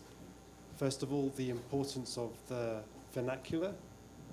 I teach a master's course for students for the last 16 years, and the biggest task has been trying to get them to think outside of the discipline and into the vernacular, which is strange because they're anthropology students. But it's rather than reproducing the style and the choices and the decisions which tell you this is valuable because other anthropologists did it. It must be anthropology because I'm doing what other anthropologists did. What you were talking about was about responding to the vernacular, through a vernacular form, through things that are present, relevant, significant in the space that you're in. And so that's one thing I think is very important and productive. And then the other thing that struck me was about the idea of translation. I know that there's a professor in University of Texas in Dallas who writes, called Roger Molina. He's an astrophysicist, but he's also a professor of arts and humanities, and he writes the national guidelines for the National Science Foundation and all the projects that do art and science. And for him, the key word is translation. So those were two thoughts that struck me about the importance of the vernacular and translation. Entonces, ya que Rupert nos trae pues, a Roger Molina, el contexto de un referente físico que aborda las artes, hay una pregunta que subyace toda esta discusión que es muy anterior a todo esto, y es la relación entre arte y ciencia. Entonces las universidades, pues vos estudiaste en una facultad, vos en otra, yo en otra, Rupert en otra, a veces nos cruzamos en el corredor, nos saludamos si acaso y continuamos en un mundo que es definido por un bloque, ¿cierto? La Facultad de Ingeniería, de Arquitectura, de Diseño, de Comunicación, de Ciencias. ¿Cuándo creen ustedes y cómo creen ustedes que debería pensarse esa separación y esa reintegración? ¿Cómo puede, estuvieron realmente siempre separadas? ¿Fue una cuestión logística separarlas para poder abordar el conocimiento? Y desde la experiencia, ¿cómo creen que se pueden unir?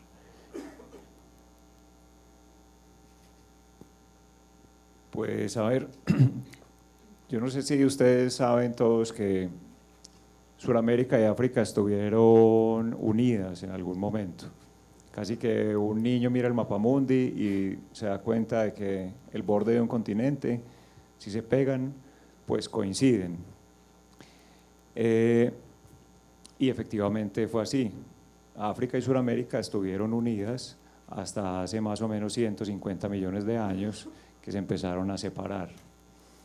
Entonces, cuando a un estudiante de geología le enseñan eso, pues le dicen que eso se debe a las placas tectónicas, porque los continentes van como montados en unas placas que se van moviendo como si fueran pedacitos de un huevo cocido, quebrado, pero que se van moviendo unas con respecto a las otras, en una especie de cáscara que tiene la Tierra. A eso se le llama la movilidad continental o deriva continental, un poco más científico ese término de deriva continental, que no es más que una mala traducción de la movilidad continental original de Alfred Wegener. También por errores se llega a esos términos tan supuestamente técnicos. Entonces, cuando le enseñan eso a un estudiante, no le enseñan qué hipótesis se descartaron para llegar a ese conocimiento. Es muy importante ir a las fuentes del conocimiento para poder ver al mismo tiempo los pensamientos que se descartaron junto a aquellos que se consideraron correctos y sobrevivieron en la ciencia. Entonces, pienso que explicar la ciencia solamente yendo de uno a otro pensamiento correcto, pues es una manera equivocada, artificiosa y poco natural de abordar el proceso científico. Porque ese hilo intuitivo que hay entre el conocimiento y los pensamientos puramente humanos se rompe. Esa es la consecuencia de estudiar la ciencia de esa manera. Y entonces ahí es cuando parece que una cosa fuera por un lado y la ciencia fuera por el otro, o sea, lo humano por un lado, lo científico por el otro. Eso es, digamos… Y en esa medida, entonces, si me atrevo a intervenir acá en la obra tuya y en tu trabajo, Andrés, eso es lo que vos querés denominar resignificación en la historia y en la arqueología de los medios. Intentar también volver a pensar la historia como un elemento que tiene que jugar en la discusión para entender cuál es la relación que tenemos y la interpretación que le damos desde la academia al arte y a la ciencia. Esta es una excelente pregunta y voy a tratar de responderla de la mejor manera que puedo. A ver, yo trabajo en un campo que se llama o se denomina arqueología de los medios, ¿cierto? Que se pregunta sobre, en pocas palabras, digamos, como que se acepta que los medios han estado presentes siempre en la cultura humana, ¿cierto? Que no es que hubo un momento en el que el cine se inventó las proyecciones y la narrativa, sino que antes de eso había la linterna mágica, y antes de eso había la cámara oscura, y antes de eso había títeres de sombras y cosas por el estilo. Y yo me he enfocado en particular en tratar de entender qué ha pasado con la arqueología de los medios en América Latina.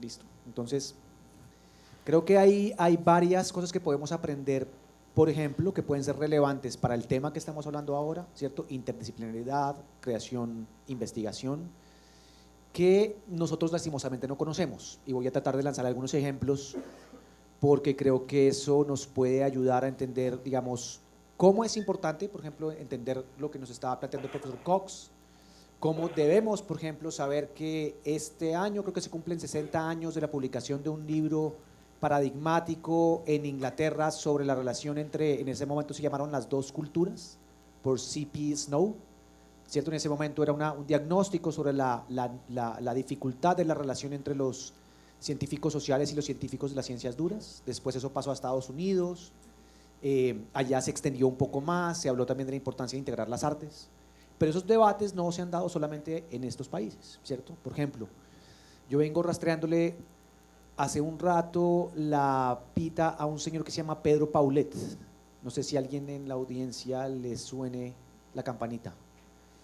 Es un científico peruano que trabajó durante mucho tiempo en Francia y que es el responsable posiblemente del primer motor con combustible líquido que pudo moverse a propulsión, o del diseño de él. O sea, las invenciones de von Braun, del padre de Roger Malina que se llama Frank Malina, de gente como los pioneros rusos como Tsiolkovsky y tal, ¿cierto? de diseñar rockets, posiblemente están basados en el invento de un peruano, ¿cierto? Pero además de eso, además de que exista una figura como Pedro Paulet, lo que resulta era que él era parte de una escena de intelectuales muy interesante en Perú en los 30s, que estaban, no sé si les suena la revista Mauta, por ejemplo, una revista de las primeras revistas en América Latina que publicó sobre teoría del arte. El editor de esta revista se llama Jorge Carlos Mariátegui. Eran también muy activos políticamente y todos ellos, incluidos Pedro Paulet, eran parte de un grupo de intelectuales que discutía y que las ideas de uno influían al otro y tal. Eso a mí me parece que es muy interesante, que lastimosamente lo hemos conocido poco. Hasta ahora nos damos cuenta, por ejemplo, esas redes intelectuales de los años 30 en América Latina eran increíbles, se movían principalmente a través de las revistas. Y ahí lo que estás haciendo es también develar tal vez esas capas de las que habla Ignacio. Exactamente, digamos, y ha sido una metáfora muy importante, digamos, lo de la estratificación de los suelos, por ejemplo, como capas que uno tiene que aprender a leer para poder como entender qué ha sucedido históricamente, digamos, y buena parte de lo que hago hoy por hoy es eso, son historias intelectuales en México, por ejemplo, gente que en los 40s en México terminan recibiendo un montón de gente, de científicos que vienen de Estados Unidos, porque después de la Segunda Guerra Mundial la situación de los científicos en Estados Unidos es complicadísima, porque cualquier científico que tenga algún tipo de investigación que pueda ser usada militarmente empieza pues a ser sospechoso, porque se puede ir para otro lado, resulta que unos de ellos resultan pacifistas, entonces eso al gobierno no le gusta tanto, muchos de ellos se van a México. El nacimiento de la cibernética, ¿cierto? La publicación del primer libro de cibernética, la primera conferencia sobre cibernética en el mundo se dan en México en la posguerra, y es una interacción entre científicos mexicanos como Arturo Rosenbluth con científicos como Wiener, ¿cierto? Que venían de MIT en ese momento. Eso puedo… Perfecto, muchas gracias. Y quisiera ya moverme un poco para algo que en ciencia no se hace, pero que yo veo en la obra de Ignacio y en todos los niveles de detalle, también en la antropología en ocasiones se presenta, y es revelar el error. En ciencia usted publica lo que le dio, ¿cierto? Y usted estandariza una técnica, y lo que sale en el artículo final es el resultado final de la buena suerte y el trabajo constante para lograr estandarizar algo, pero no sale lo que no dio, lo que salió mal. ¿Cuál es la importancia del error? Rupert, si vos, por ejemplo, puedes comentarnos algo. Luego quisiera moverme a Ignacio y en sus textos tan detallados, ¿cuál es la importancia de revelar el error, de revelar lo que no dio, lo que no funcionó, cómo no salieron las cosas? Thank you. So it's an interesting question, which I think in terms of the importance of process and error as part of process, and the discipline that I represent, although I feel myself ambiguously situated in, of visual anthropology, relies a great deal on explicating, showing process in order to show that what you see as a result must be anthropologically valuable. So what some of you in the audience may have experienced, perhaps if you're filmmakers or film watchers, is observational films, films made in a particular style that defines much of the genre of visual anthropology, and quite often you're not sure what you're looking at. You're not sure where the value lies, but you know that, or you're told that there is value because of the way that it was made, because of the process, because of the relationships that were involved. So whatever happened or didn't happen, whatever mistakes took place, the fact that the process was there, the fact that you can explain the process, and the fact that you know that process is something that repeats the process that others like you in anthropology have applied, means that what you have as a result must be, at some level, valuable as your discipline, as anthropology. So process and what happens within it is key to understanding where value lies. Thank you.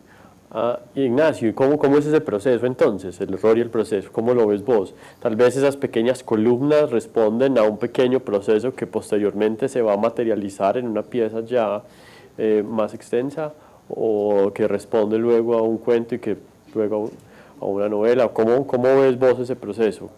¿Cuál es el proceso manifiesto en el trabajo con los editores? En este caso, por ejemplo, Claudia y Ivonne, o ¿cómo se da tu percepción del proceso y el error? A ver, voy a intentar abordarlo por otra parte, y es que digamos que los músicos, todos quizás estamos de acuerdo en que los músicos y los artistas pues están acá para alegrarnos, para entretenernos en una primera medida, pero también somos conscientes de que los artistas están acá para enseñarnos algo. Ahora, los científicos están acá más evidentemente para enseñarnos algo, pero muy lejanamente se nos ocurre que también están acá para entretenernos y alegrarnos. Entonces, yo pienso que el científico podría estar más consciente de eso, de que también tiene ese rol en el proceso, en su proceso creativo, es decir, en su proceso, y que al verlo así es más fácil que lo entienda como un proceso creativo y no como un proceso científico alejado de la parte estética. Entonces, observen que si retrocedemos 400 millones de años, imagínense cómo, pues les voy a decir cómo era la Tierra en ese momento. La Tierra lucía de la siguiente manera, y era, todas las montañas eran absolutamente áridas, no había una sola hierba, el color verde no existía sobre las montañas, solamente la vida vivía debajo del océano. Entonces, si ustedes se dan cuenta de la imagen mental que se acaban de hacer, unas montañas completamente áridas y colores ocres, terrosos, polvo, arena, eso inmediatamente genera una emoción, porque cualquier orden de las cosas está ligado a una estética. Cuando un científico da pasos para llegar a esa imagen que yo les estoy dando, porque a eso se llega, está generando en sí mismo un orden de pensamiento.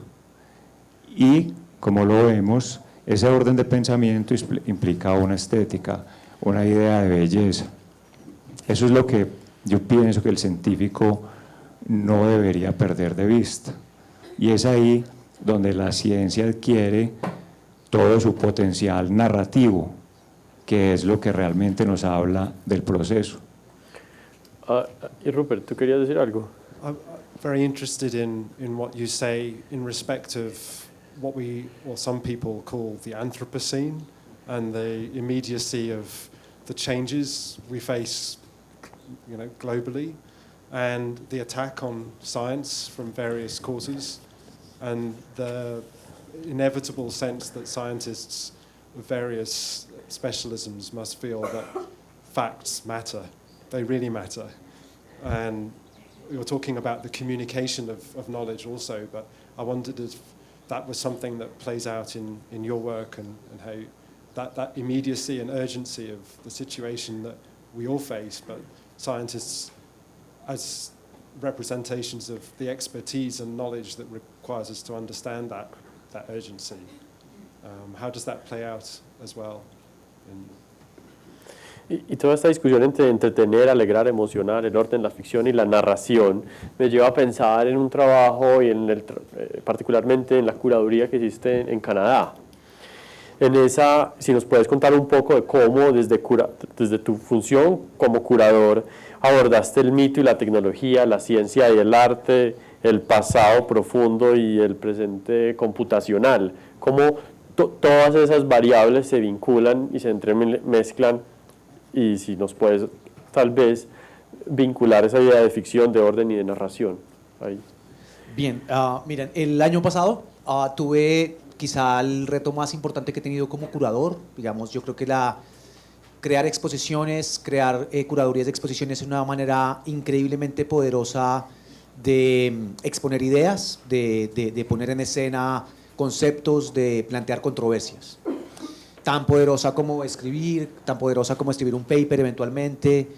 Y el año pasado tuve el encargo más importante que he tenido, que fue hacer la galería de arte de una exposición que va dentro de una conferencia que es quizá la conferencia más importante en gráficas por computador y interactividad. Se llama SIGGRAPH. Tiene un capítulo en Norteamérica, uno en Asia. Yo hice el de Norteamérica, fue en Vancouver. Y el asunto es más o menos así. Un día me llama un señor que es el director de SIGGRAPH para proponerme que yo haga una propuesta de curaduría. Entonces, como que yo honestamente no pensé que me lo iban a dar. Como que SIGGRAPH. Entonces, claro, me relajé, no me pasó lo que le pasa a uno en una entrevista de trabajo, ¿cierto? Que uno llega como con la corbata apretada y está como que llegué tranquilo y empecé a proponerle ideas. Digamos, una de ellas tenía que ver con que yo había participado en un proyecto justamente de antropología visual en los territorios Cree, en el norte de Quebec, como en la bahía de James. Tuve la oportunidad de ir unas 5 veces a hacer una documentación en video de unas comunidades indígenas allá. Y fue una experiencia muy importante para mi vida, digamos, como que cambió mucho la percepción de lo que yo tenía de Norteamérica en general. Digamos, como que descubrí que tienen allá un pasado indígena tan fuerte como el nuestro, por ejemplo en Canadá, en Estados Unidos, y que hacer hincapié en eso era muy importante culturalmente. Y propuse, por ejemplo, que uno de los ejes temáticos de esta exposición, que era, digamos, muy high-tech, fuera trabajos hechos por indígenas utilizando nuevas tecnologías, no solamente, digamos, eventualmente audiovisuales, sino interactivas. Y esto después implicó un proyecto de investigación, de ir, visitar estudios, visitar laboratorios, y logramos hacer una selección muy interesante de trabajos hechos por indígenas allá, que incluían desde, por ejemplo, laboratorios como Microsoft puso en las manos de un artista indígena el HoloLens, no sé si ustedes han visto, una tecnología para realidad aumentada, y terminaron desarrollando una pieza muy interesante. Contacté una compañía de videojuegos indígena en Alaska, que se unieron con una comunidad de realizadores en Seattle y produjeron un videojuego que ha ganado una gran cantidad de juegos, digamos, de premios a juegos independientes con contenido puramente indígena, y otros similares en Hawái y en el otro lado de Canadá, en Quebec. Entonces ahí lo que se busca es reivindicar la historia a partir de la interacción con los medios. Exacto, digamos, y la idea es que en todos estos casos, estos proyectos con indígenas, digamos, realizados por indígenas, o sea, no que alguien los desarrollaba para ellos, sino que ellos, digamos, los desarrollaban, tenía un componente muy importante que era volver a contar las historias o reinterpretar las historias de sus comunidades. Correcto. ¿Cierto? Literalmente con narrativa. Y para cerrar, digamos, un poco, ¿sí? Una pregunta. ¿Y eso tiene algún vínculo con el activismo? Pues, ¿Tiene alguna función de activismo eso al trabajar con comunidades nativas norteamericanas? Yo creo que, digamos, esto es parte, digamos, de la aceptación de una tendencia muy importante a nivel americano, digamos, que es la reivindicación de los pueblos indígenas y del valor de sus culturas. Digamos, yo he tenido la oportunidad de estar en contacto desde el sur del continente hasta el norte, en muchas capacidades, digamos, interactuando con antropólogos, arqueólogos, y para mí eso es como un asunto personal, digamos, pero que también en este caso ganó una relevancia muy importante porque Canadá es un país que le presta mucha atención a las comunidades indígenas y que, por ejemplo, tienen programas de brindarles los medios para que produzcan los proyectos, ¿cierto? Cuando preguntan, oye, ¿cómo hiciste esto? No, es que esto lo hicimos con una beca del gobierno que está especializada. Entonces, eso era una ventana muy interesante, por ejemplo, para venirla a discutir en otros lados. Y en el caso entonces, de esa muestra, pues entonces pudiste efectivamente desarrollarla, acompañarla, y crees que existe un vínculo directo entonces entre la historia, la modernidad y la posibilidad de crear una narración continua entre esos dos puntos. Sí, yo lo que creo es que, digamos, lo importante en este caso es que la exposición no solamente se limitaba a estas obras, sino que articuló otro tipo de discursos, por ejemplo, trabajos de arte y ciencia, gente que estaba desarrollando en laboratorios muy especializados de ciencia, proyectos creativos, y la idea era encontrar vínculos comunes. Entonces apareció el tema de la pregunta por los orígenes, desde los orígenes de mi comunidad, por ejemplo, los orígenes de la historia, de cómo llegamos a este lugar, hasta, por ejemplo, gente que se preocupa por el origen del universo, cosas por el estilo. Y lo que me pareció más importante de la exposición es que estos dos niveles, había algunos más también, pero al menos estos dos, que eran dos fuerzas muy importantes dentro de la exposición, pudieran como compartir el mismo espacio. Y lo más gratificante para mí, finalmente, porque yo hice un esfuerzo muy grande porque la gente fuera, ¿cierto? Los artistas fueran, fue después de la interacción entre ellos, entre las comunidades indígenas, los científicos, los artistas, y creo que eso generó una dinámica social de un valor infinito para mí y, digamos, confirmó un poco la importancia de organizar exposiciones y de prestar atención a narrativas, problemáticas, a la hora de exponer problemas e ideas. Gracias. Ignacio, y volviendo a esta misma pregunta sobre el activismo, hay un texto corto, bastante etnográfico, diría yo, tuyo, en Universo Centro, que habla de un espacio muy común tal vez para muchos, que es Crepes and Waffles, en la Nutibara. Entonces él empieza a contar simplemente que él está ahí con una aromática, tomando tranquilo, y ve un árbol muy grande, alto, y se detalla que más o menos a la altura de la rodilla hay un montón de cicatrices en ese árbol.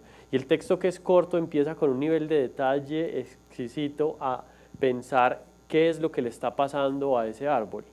Y nos mueve entonces en un espacio muy particular, que es común para muchos, hacia la vida y la degradación de tal vez la naturaleza. ¿Cómo hay algo de activismo en ese tipo de narraciones que son literarias, pero que intentan jugar con la cotidianidad y con la forma en la que nosotros tal vez no valoramos lo que tenemos? ¿O hay algo ahí de activismo? Bueno, la historia a la cual se está refiriendo Alejandro es acerca de un árbol que es de una especie que se llama, se me fue en este momento, Terminalia iborensis, gracias. La Terminalia iborensis es un árbol traído de la Costa de Marfil, de ahí su nombre, Côte d'Ivoire. Se trajo a Medellín pensando que iba a dar mucha sombra, que iba a crecer muy rápido, pero no se pensó en que cuando florece huele muy maluco. Eso sucede y todos seguramente lo han olido creyendo que son ustedes, a veces somos nosotros. en la estación del metro de San Antonio, acá en la universidad hay un montón, en el parqueadero, y en la Universidad de los Niños. Bueno, exacto, muy bien, no eran los niños. Resulta que como huele tan maluco cuando florece, pues entonces se crea un conflicto con la sociedad, con los dueños de los restaurantes, los vecinos, y alguien decidió mandar a anillar el árbol, y eso es lo que está diciendo Alejandro, y es hacerle unas muescas a todo alrededor para que la savia que fluye en el exterior pues deje de fluir y se muera el árbol. Entonces, digamos, mi propósito era cómo abordar ese problema para que realmente entre en el sentimiento y la emoción de la gente, porque cuando hablamos de activismo casi siempre estamos hablando de choque, y cuando nosotros hacemos una acción fuerte, pues todos lo sabemos por física y por sentido común, que lo que viene es una reacción. Muchas veces las protestas, con métodos fuertes lo que hacen es precisamente causar una reacción del otro lado, y todo llega a un equilibrio donde finalmente no pasa nada. Eso también se da con las explicaciones. Cuando las explicaciones no apelan a las emociones, es muy difícil que se queden en el cerebro humano, más cuando ya nosotros no le damos mucha importancia a lo mítico. Entonces nos hemos quedado en que ni lo uno ni lo otro, porque leemos por qué está contaminada Medellín, pero finalmente se nos olvida el otro día porque realmente no entró en nuestras emociones ni en nuestra vida diaria cómo funcionan los vientos y por qué suceden todas estas cosas. Entonces, lo que yo intenté hacer es, a través de la belleza del lenguaje, y aquí vuelvo con ese tema de lo estético, de lo bello, que nos parece que solamente debiera estar en un campo, que es el campo artístico, traer lo estético, la belleza, al campo científico de la explicación y de la crónica en este caso, para que con todo ese detalle y con palabras bellamente escritas no se vaya de la mente de una persona esa especie y esos individuos que llegaron acá de alguna manera sin quererlo traídos, y ahora están recibiendo pues lo implacable que podemos ser como sociedad a partir de nuestros gustos olfativos. Entonces, aquí hacia Rupert, entonces viene esta pregunta.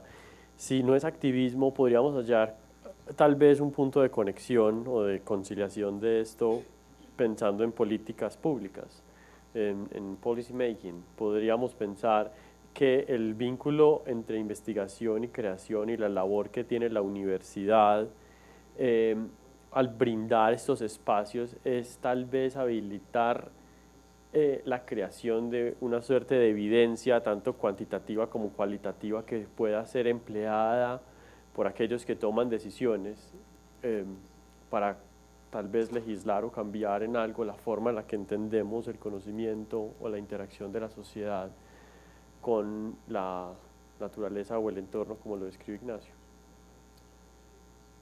Thank you, Alejandro. The work I've done in Okinawa for the last 12 or 13 years has required me to position myself very deliberately as part of a collaboration, and in respect of the issue of noise and how it is a health problem, is a psychological problem for people. So I could not be there to do the work except through the collaboration, and I would not want to be there doing that work without understanding what my position was as an ethical position, but also potentially as a political position. So it was very clear all the way through, and still is, that I have a responsibility for how the work is made and used in respect of the people who are in essence, victims of the various environmental problems that exist around the US military bases. So there's always an ethical question, there's a political question that can follow. It's part of what the work has been about and how the work happened because of a collaboration. But the actual activist element has strangely seeped into the notion of impact. So that in order to really, really have impact for whatever the work is that you've produced, in whatever form, ideally you need policy to change. Okay. Or for your work to be discussed at a policy level. So that capacity of your work to activate conversations makes it, as it were, a kind of activism. But it's an activism that follows through from how you did the work in a collaboration, what the work was about. If you're going to study noise in Okinawa, you need to understand you're dealing with people's lives, experiences, ways of living, economic opportunities. And so you have to position yourself responsibly. Okay. Entonces, Andrés, siguiendo esta misma línea, para vos, ¿cuáles serían esas como puntos claves para Rupert? Entonces, es cómo la colaboración tiene lugar dentro de la investigación-creación, es decir, que la universidad debe habilitar esa colaboración, que esa colaboración debe estar seguida y guiada por unas preguntas éticas, tal vez posteriormente por unas preguntas políticas, y cómo ese trabajo puede impactar la sociedad. La universidad que permita el vínculo entre investigación-creación debe dirigirse a eso. En tu caso, en la Universidad de los Andes, conociendo el modelo de la Universidad FIT y esta nueva idea que se quiere abordar acá y darle lugar, ¿cuáles creerías vos que serían esas iniciativas o puntos esenciales para que la investigación-creación tenga lugar? Bien, yo soy muy, digamos, tengo mucha simpatía por el tipo de cambio que ustedes están proponiendo. Tengo que decirlo claramente y de entrada sobre la idea de representar los roles de la investigación y la creación dentro de las universidades. Les voy a contar un poco lo que ha sucedido en los Andes y un par de cosas también que tienen que ver con conciencias que creo que pueden ser del interés de la audiencia. En los Andes en este momento tenemos una directora de investigación que es extraordinaria, es una bióloga, se llama Silvia Restrepo. Ella fue una de las seleccionadas para la Comisión de Sabios de Colombia, la actual, y ella, digamos que se había pospuesto durante mucho tiempo el tema de, sí, a la universidad le interesa apoyar cada vez más el tema de creación y tal, pero como que cada vez que iban a tomar medidas, entonces les daba como miedo, ¿cierto? Como que, ay, pero ¿y eso cómo lo vamos a medir? ¿Y cómo así que un libro de poesía va a ser igual que un paper Q1? Y que yo tengo un tío que estudia poesía y yo no sé si eso, ¿sí me entienden? Entonces, siempre se pensaba y como que nunca se tomaban las medidas. Entonces, afortunadamente llegó una persona que es una bióloga y como yo podría describirlo es que ella vio el problema científicamente, ¿cierto? Y se fue, atención a esto, departamento por departamento, ¿cierto? Periodismo. ¿Ustedes qué hacen acá? No, pues mira, nosotros escribimos artículos en periódicos, por ejemplo. Ah, ok. ¿Y qué es lo más relevante que han producido? No, este profesor tuvo una columna en New York Times. Ah, ok. Entonces ella se iba con su libro. Si eso no equivale a un Q1, ¿qué equivale a un Q1? ¿Cierto? Se fue después al departamento de artes. Ah, Juan Fernando Herrán, ¿cómo estás?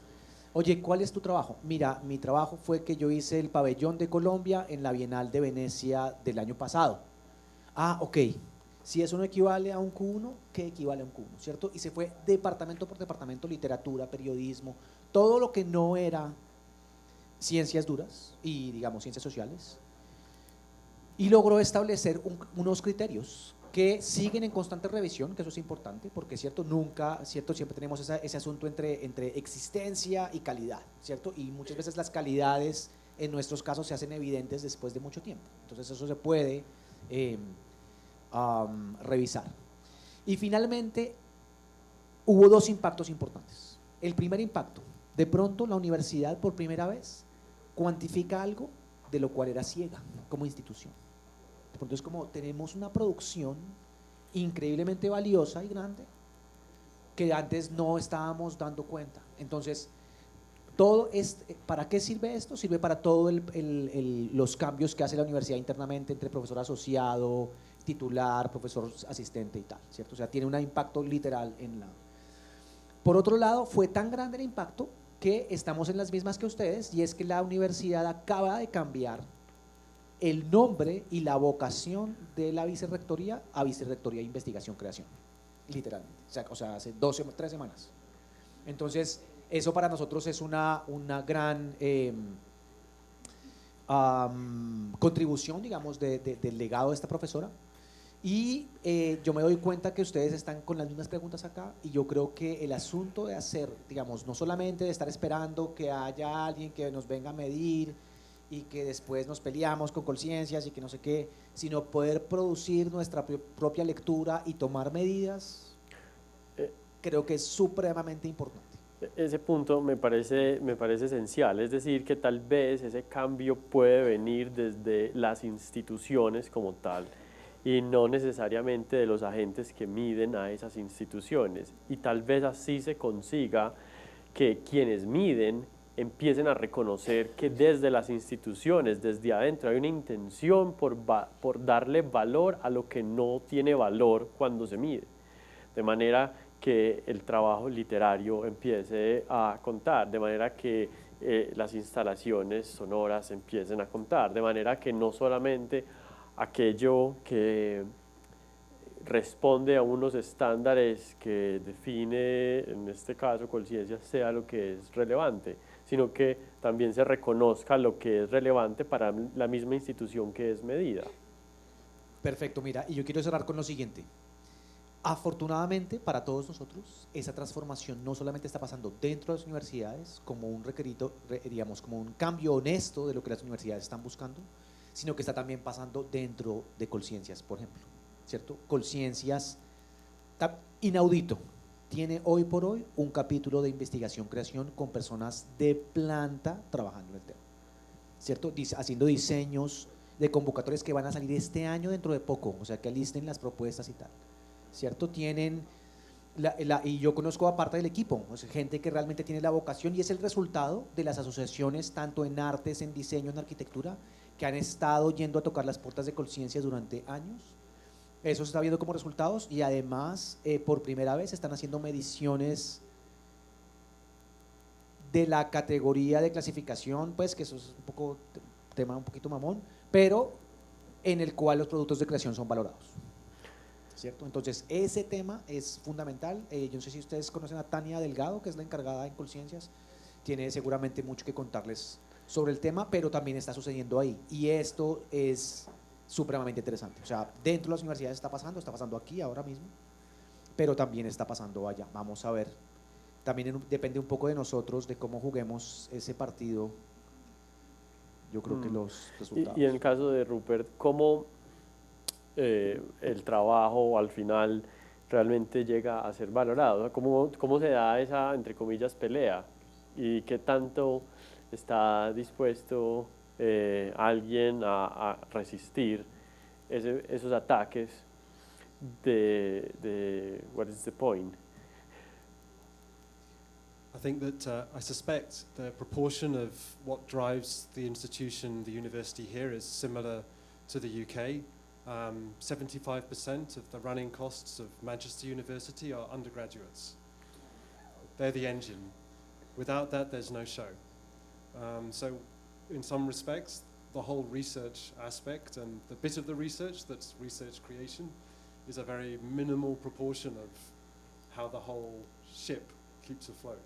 So the challenge and the opportunity would be to find ways to embed the ideas from research creation into the curriculum, whether it's the way that you teach or what you teach.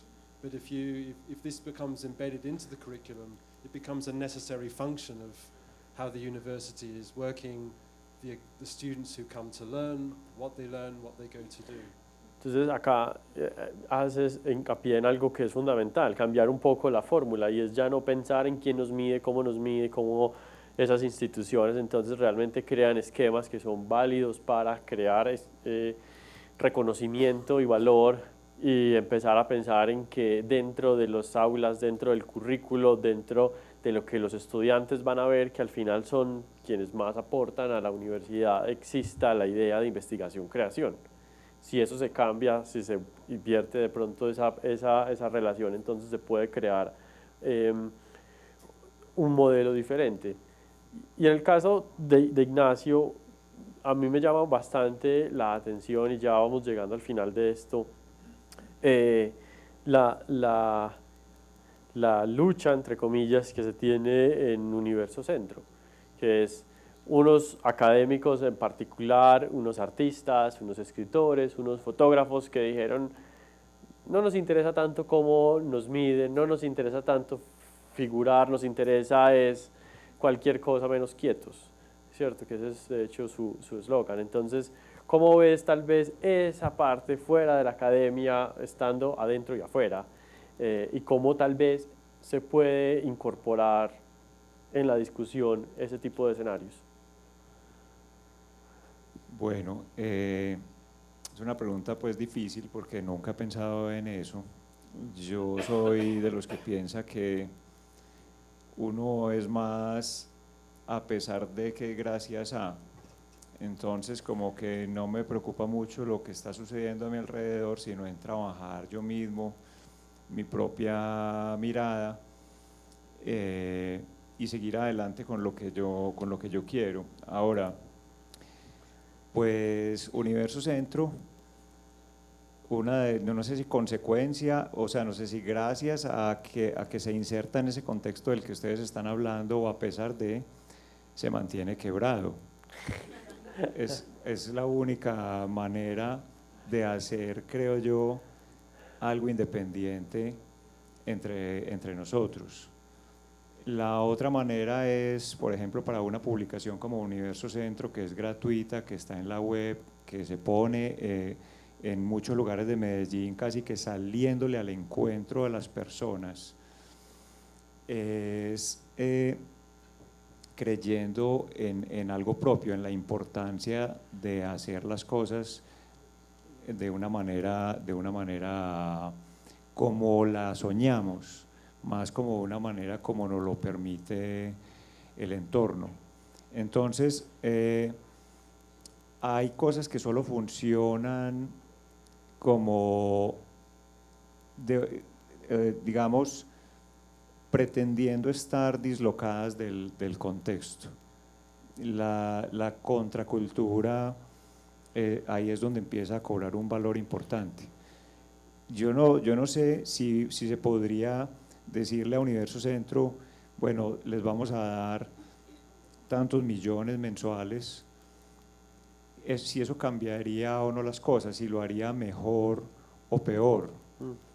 O sea, es una perspectiva un poco, pues no es pesimista, pero es mostrar que también todo lo artístico es como las hierbas malas, que en las fracturas de un andén un poco mal hecho, pues es donde mejor vive. Sí. No, comprendo, pero tal vez esa es la iniciativa que Rupert está planteando, en la medida en la que eso se involucre en los currículos, en la medida en la que los estudiantes empiecen a abordar desde la biología, la matemática, la química, las artes, interacciones directas con otras disciplinas del conocimiento en las cuales el proceso tenga sentido y no necesariamente el resultado. Tal vez esa sociedad irá cambiando de a poco y la universidad será parte de eso, independientemente de las formas en las que se midan, porque se espera que en un futuro haya otra racionalidad que nos guíe. No sé si de pronto alguno de ustedes quiere hacer alguna intervención puntual ya para cerrar sobre cuáles serían entonces esos elementos claves que habría que tener en consideración para que esta vicerrectoría, con el nuevo pensamiento que el vicerrector Mauricio Perfetti trae, debería incorporarse en la esencia de la universidad para que esto tenga lugar. Yo quisiera traer una frase que es de Humboldt, que ahora es tan importante porque estamos cumpliendo una efemérides, y se define en una sola palabra, y es la ciencia con brocha gorda. Clara, contundente y nada más que decir. No sé, Rupert o Andrés, ¿tienen algo más que agregar a la pintada que ya nos dijeron cómo hacerla? Many of the places that do this kind of work, they exist within the laboratory, the idea of a laboratory, which essentially, when you get down to it, is a space. You need a space to meet, to gather, to do things, to work. So at some level, you need an environment within which these things can be made to happen. Ok, laboratorio y la experimentación como agente esencial. ¿Y vos considerás que hay algo ahí como para cerrar? Pues yo quisiera mencionar dos cosas importantes. Una es, o que considero importantes, una es que las instituciones tienen que ser muy pilas en tener buenos mecanismos de monitoreo, o sea, lo que son los observatorios, ¿cierto? Como qué está sucediendo, ¿cierto? Como poder, porque muchas veces las instituciones tienen una visión que no necesariamente está articulada con lo que realmente está pasando en esas instituciones mismas. Entonces, como saber qué está pasando, qué intereses reales hay en la gente y tal, y poder ver cómo se articulan las energías de la institución con esos intereses reales es de donde creo que nacen los mejores proyectos. Y por otra, digamos, una cosa que es muy importante, yo creo, y es entender que hay también una dimensión ética muy importante, y yo creo que eso en el momento que pasa Colombia es muy clave, y es el fortalecimiento de que todos estos procesos pasen por preguntas y por procesos éticos serios, ¿cierto? Estamos en un momento en el que yo hablaba con un ingeniero hace poco en Bogotá y me decía, hace 30 años, por ejemplo, con la construcción del edificio UJI, no sé si lo han visto en Bogotá, uno que construyeron desde arriba, y otros edificios de la misma época, venían ingenieros extranjeros porque los ingenieros en Colombia se inventaban los procesos constructivos de los edificios, venían a estudiar. Y ahora estamos en un momento en que los edificios se caen, los puentes se caen, y pues y eso, los que los construyen es gente educada, ¿no? O sea, que han pasado por las universidades y tal, y como que esa dimensión de la aplicabilidad, no solamente de la ciencia, sino cualquier tipo de conocimiento, de la ingeniería, de lo que uno hace, si no pasa por unos procesos de reflexión ética en los que tienen que existir las instituciones, de pronto pueden ser vacíos o inclusive hasta contraproducentes. Así como para cerrar con algo que no solamente suena a alegría un poco, sino también como a una alarma, digamos, ¿no? Perfecto, pues bueno, muchas gracias a los tres invitados que nos han acompañado, gracias a la Vicerrectoría y a ustedes por estar acá. No sé si hay alguna pregunta del público. Al fondo hay una.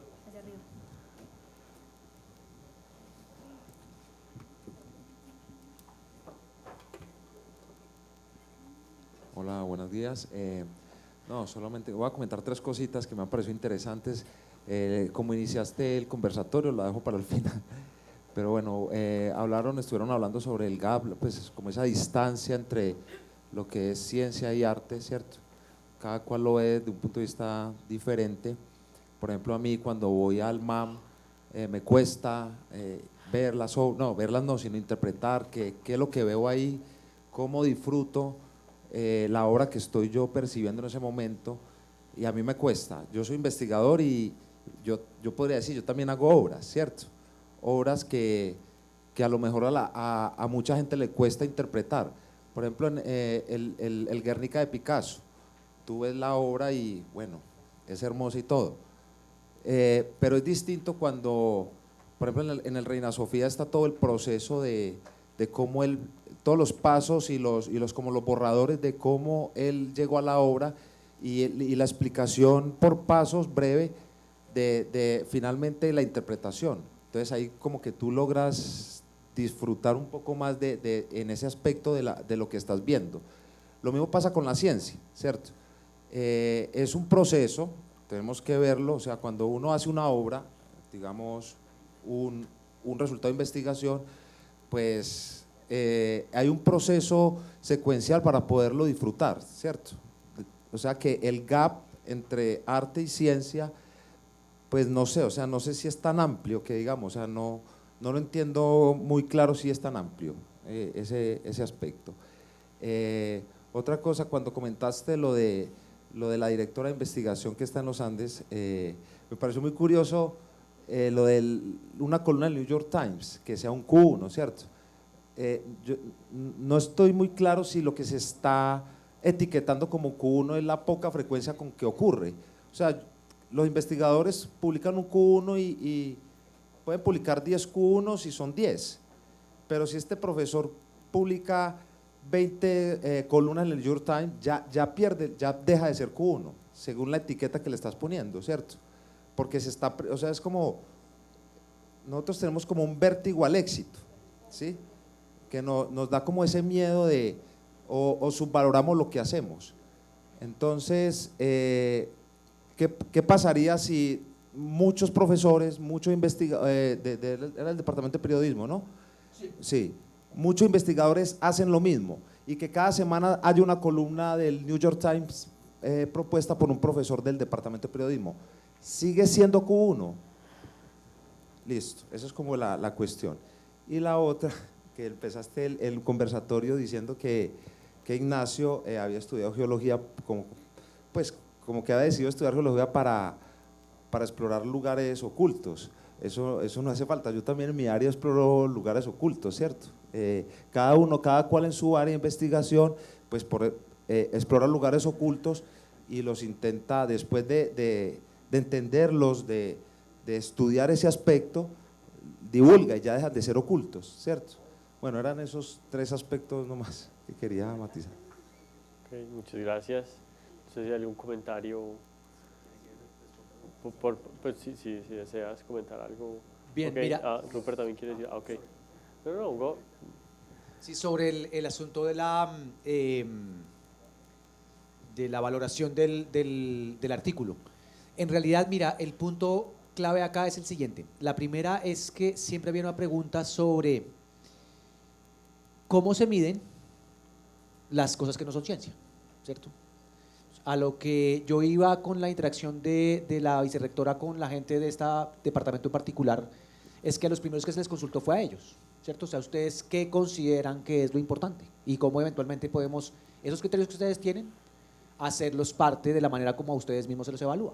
O sea, en lugar de llevarles como un esquema externo, partir como un poco de la confianza, ¿cierto? Y del conocimiento que ellos tienen. Y en principio no tenía que ver con la frecuencia, o sea, es decir, en el caso hipotético que tú planteas, si es porque se presentó una vez, pero si resulta que el siguiente mes se producen 10 artículos del New York Times, es lo mismo que si tú publicas 10 artículos Q1 en tu campo. Creo que no es la frecuencia, sino la calidad del lugar en el cual llega a ser publicado. Entonces, a lo que quiero extender es que ese ejercicio se hizo con todos los departamentos y fue algo muy interesante porque se vio pues la diversidad, la textura tan grande que tenía la institución, pero a la vez digamos que pues la institución tiene que ser capaz de responder y de establecer una visión afín a las lecturas que cada departamento hace de sí mismo. Y creo que fue un buen ejercicio, no creo que sea perfecto, pero primero se hizo al final, o sea, sí, porque siempre se planteaba, como te digo, como una necesidad que se debería hacer, pero como que nadie tomaba el toro por los cachos, ¿me entiende? Como que a la hora de tomar las decisiones. Y esto yo creo que fue muy interesante. Yo creo que tiene que ver con el hecho de que Silvia tiene una hermana que es pintora y como que hay una interacción familiar y como que tiene mucho respeto por el mundo, digamos, creativo también. Sí, eso es lo que yo puedo agregar sobre esa pregunta en particular.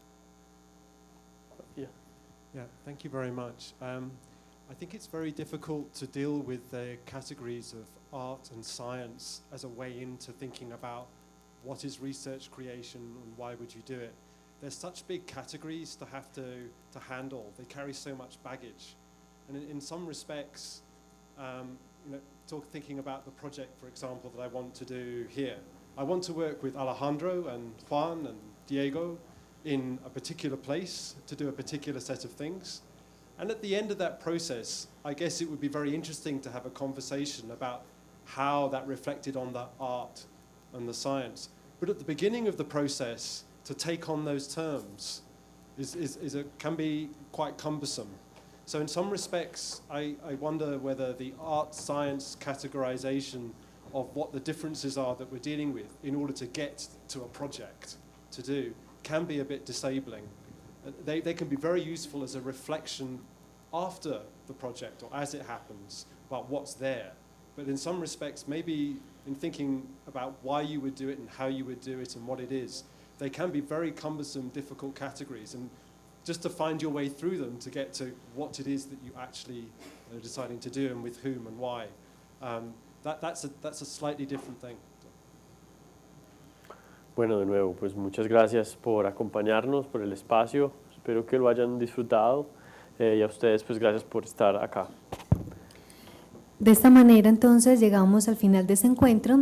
Nuestro agradecimiento especial al Dr. Rupert Cox por su deferencia al compartir con nosotros sus conocimientos.